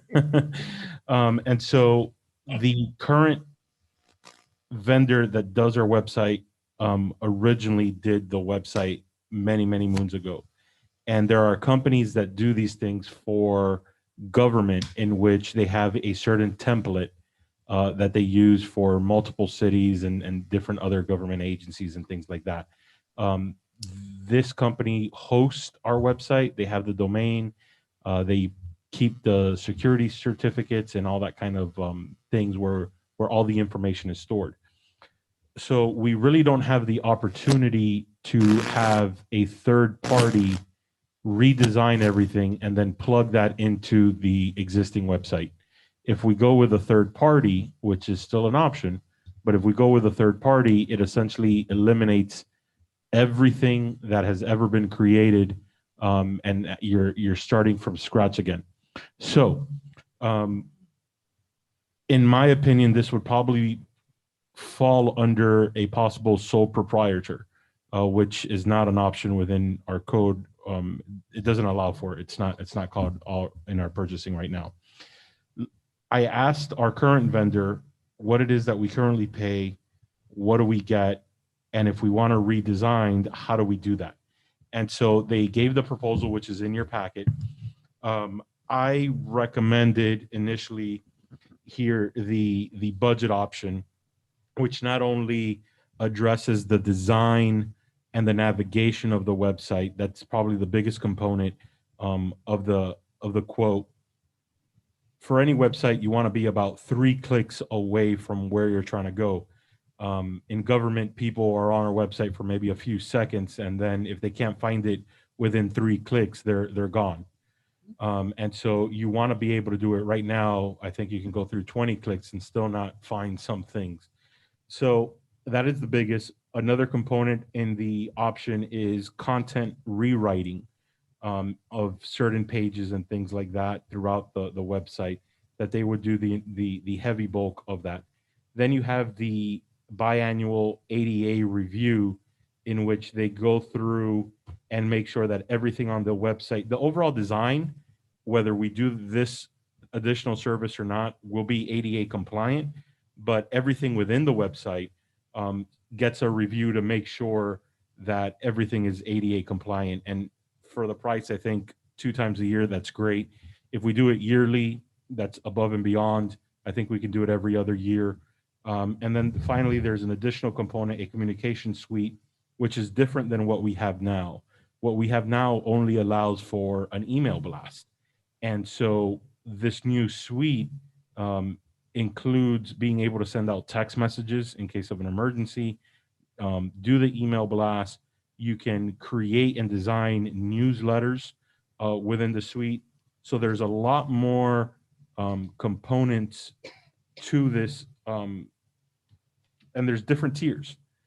You have the budget, which is $10,490, and I broke down they break it down over 3 years, and what those recommendations over the next 3 years will be. But they have different tiers where all the way up to a premium, which is about 15,000 and some change, that you again can be broken out over tiers. Now, I don't know where the budget number came from.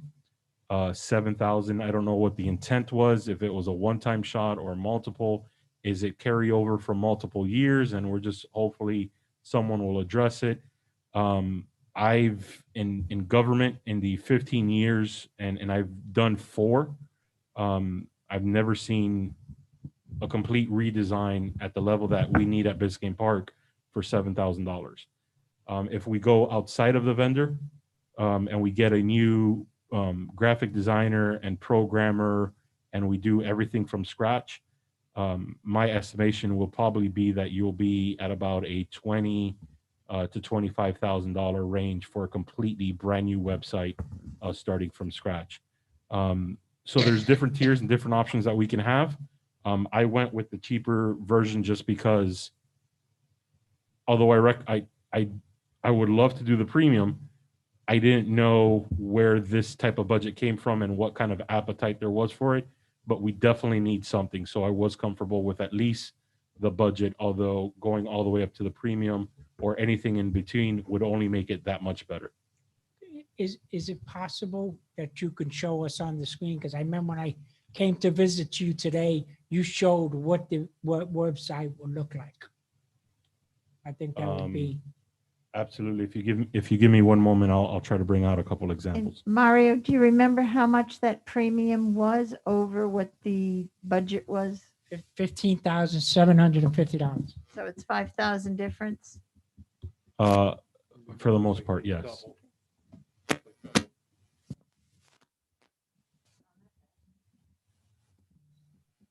I think we've all seen that. Well, I would like for the residents to see it too.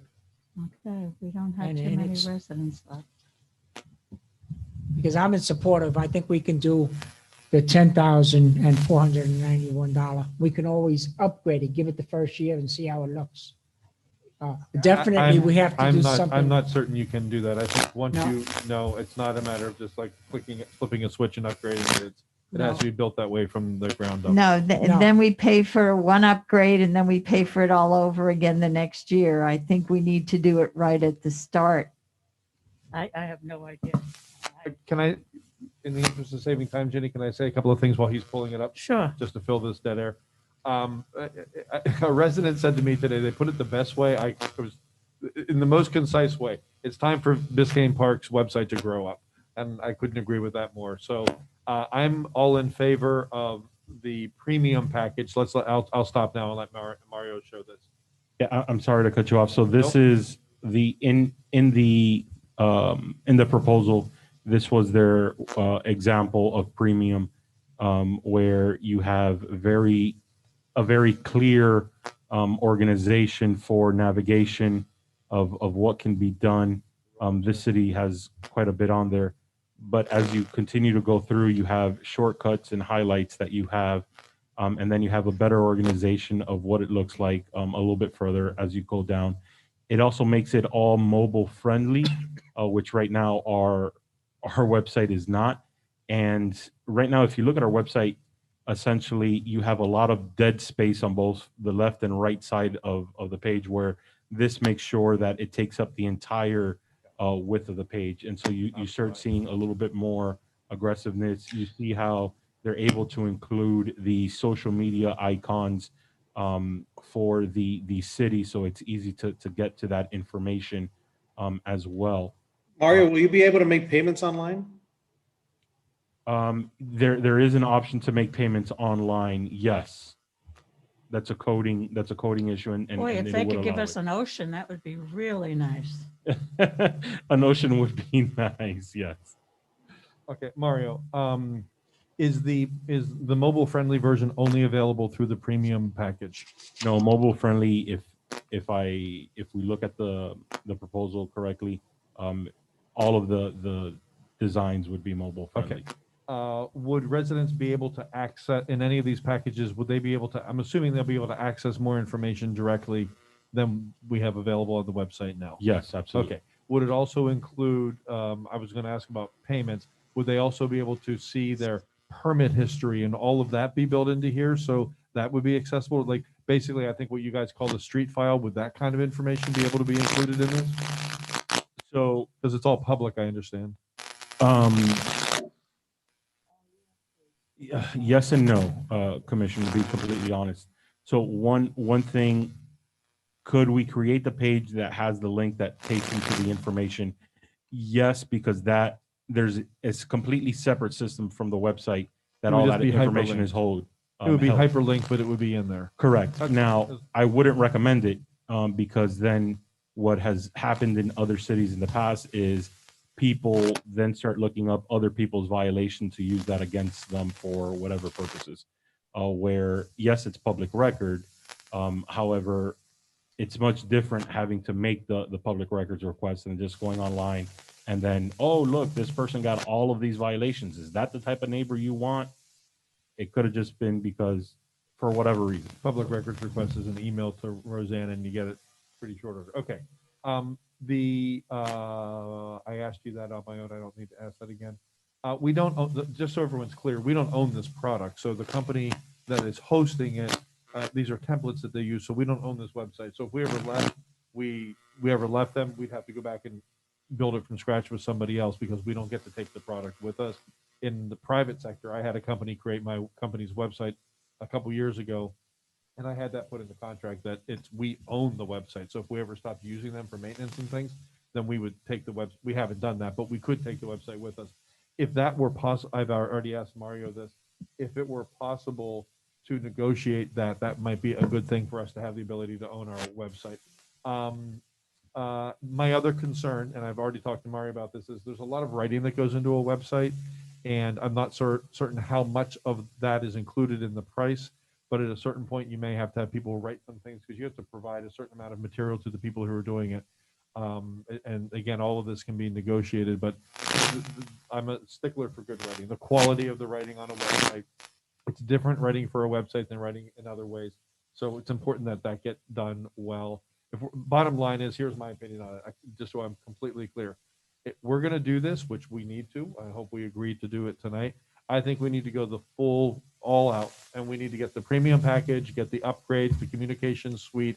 There is no reason for us not to do this the right way and do the big upgrade, or we could find ourselves very quickly here, in a website in a couple of years that already feels outdated. So I'm all in on this, Mario. Do you want to make a motion to that? So with the 7,000 Why that we don't- have already budget would be Why don't we make a cover motion? the premium, right? Because the first year would be 5,000, so that would cover if we went with the premium, right? Because we only budget $7,000 to do this. So, We if- found some extra money. if the Oh, yeah, but if the commission were to make a motion to approve any of the tiers, essentially what the recommendation would be is we use the 7,800 that's currently budgeted in this fiscal year now, and then the remaining dollars, so essentially half, so another 7,000 something, would be split over the next 2 years. So you would be committing to that 15,790 plus or minus the ADA compliance and all that over the next 3 years. So it's not, you're not paying it all up front, although there is reserves. And if you make the motion, we could definitely move that to pay it all up front. But I would recommend we do that over. Are there 3 any years. cost savings if we pay up front? Are they charging us finance or anything? No. No. Okay. May I take a stab at making a motion? And Mario, I might need you to help me with some wording here. But I make a motion that we authorize Mario to contract with this company to develop our website at the premium package level with the communication suite and the biannual ADA review all at one time, and let him figure out the budgetary constraints, and he'll come back to us next budget season and we'll figure out how we're going to pay it off in maybe just year 2 or Okay. years 2 and 3. It's $7,000 do we have the option of? we I'll, have to be I'll, sat- excuse me, that's a motion. So I'll second the motion. Now we'll discuss it again. Sure. I have nothing else to Getting the discuss. premium, is there a way out if we're not happy with it? I mean, I've had websites that have been done premium, and it turns out that after a while, it becomes really no good. Do Well, we get? any website, no matter what you do, after a while, if you don't properly maintain it and you don't administrate it the way that it should be, then it's going to become no good. So what we're initially paying for is the labor hours that we're going to have for the programmer, the graphic designer, and the content writer, and the ADA compliance person to put all of this together. That's what we're paying for. And then the additional service that we pay for is the security certificates, the hosting of the website, and then the memory that is needed to make the website function on a yearly basis. Right. If we're not Wait a minute. happy with Mario, could you also, what Commissioner Kennedy suggested about the possibility if if We could own the it? content. No matter what, we own the content. content, His but not question the- is, can we own the design? We need to own the I don't know. That's something that I'm trying to It's reach worth out to get asking. the answer for. Doesn't Absolutely. hurt to ask. Also, the Okay. 15,000 doesn't include the bottom part that's in green, right? It's 15,000 plus the 750. Correct. That's Plus- Correct. The motion was to include those as recommended under the budget. If I understood the motion correctly, Premium basically communication take, suite, ADA take the review. budget recommendation as it is over the 3 years, but instead of the budget, replace it with the premium option. Yep. Commissioner Gonzalez, you haven't said anything because you're not here. Would you like to say something about? Website? Premium Or package. motion? I'm good with the premium package. Should we vote on it? Mayor? He said he's good with the premium package. Should we Oh, vote? okay. Let's, Mayor, I just want to make sure that if we're moving ahead with this, that you are waiving the competitive bidding process and doing this as a sole source procurement. That y'all understand that. well, you And that looked should- into all the Mario, right? Wasn't this the best deal that you thought? Yeah, but usually we would have to competitively bid this. And so, but this is our current provider. And there's a basis for you to waive that competitive bidding process and to go ahead. But I just want to make sure that y'all understand that. And I would request that you make that part of the motion. Correct. Okay, would you As I please mentioned, adjust your motion? To say what Amend your exactly? motion. that the To waive the the commission- commission bid To process? include. right, that the commission waives the competitive bidding competitive bid process process. as Okay. this is All right, then I'll identified amend- as a sole source. Okay, so I'll amend my motion to say that we are authorizing the manager to waive the competitive bid process and contract with this company for the premium level, the ADA and the communication suite. And I'll second the amended motion. If there's And would you please take a vote?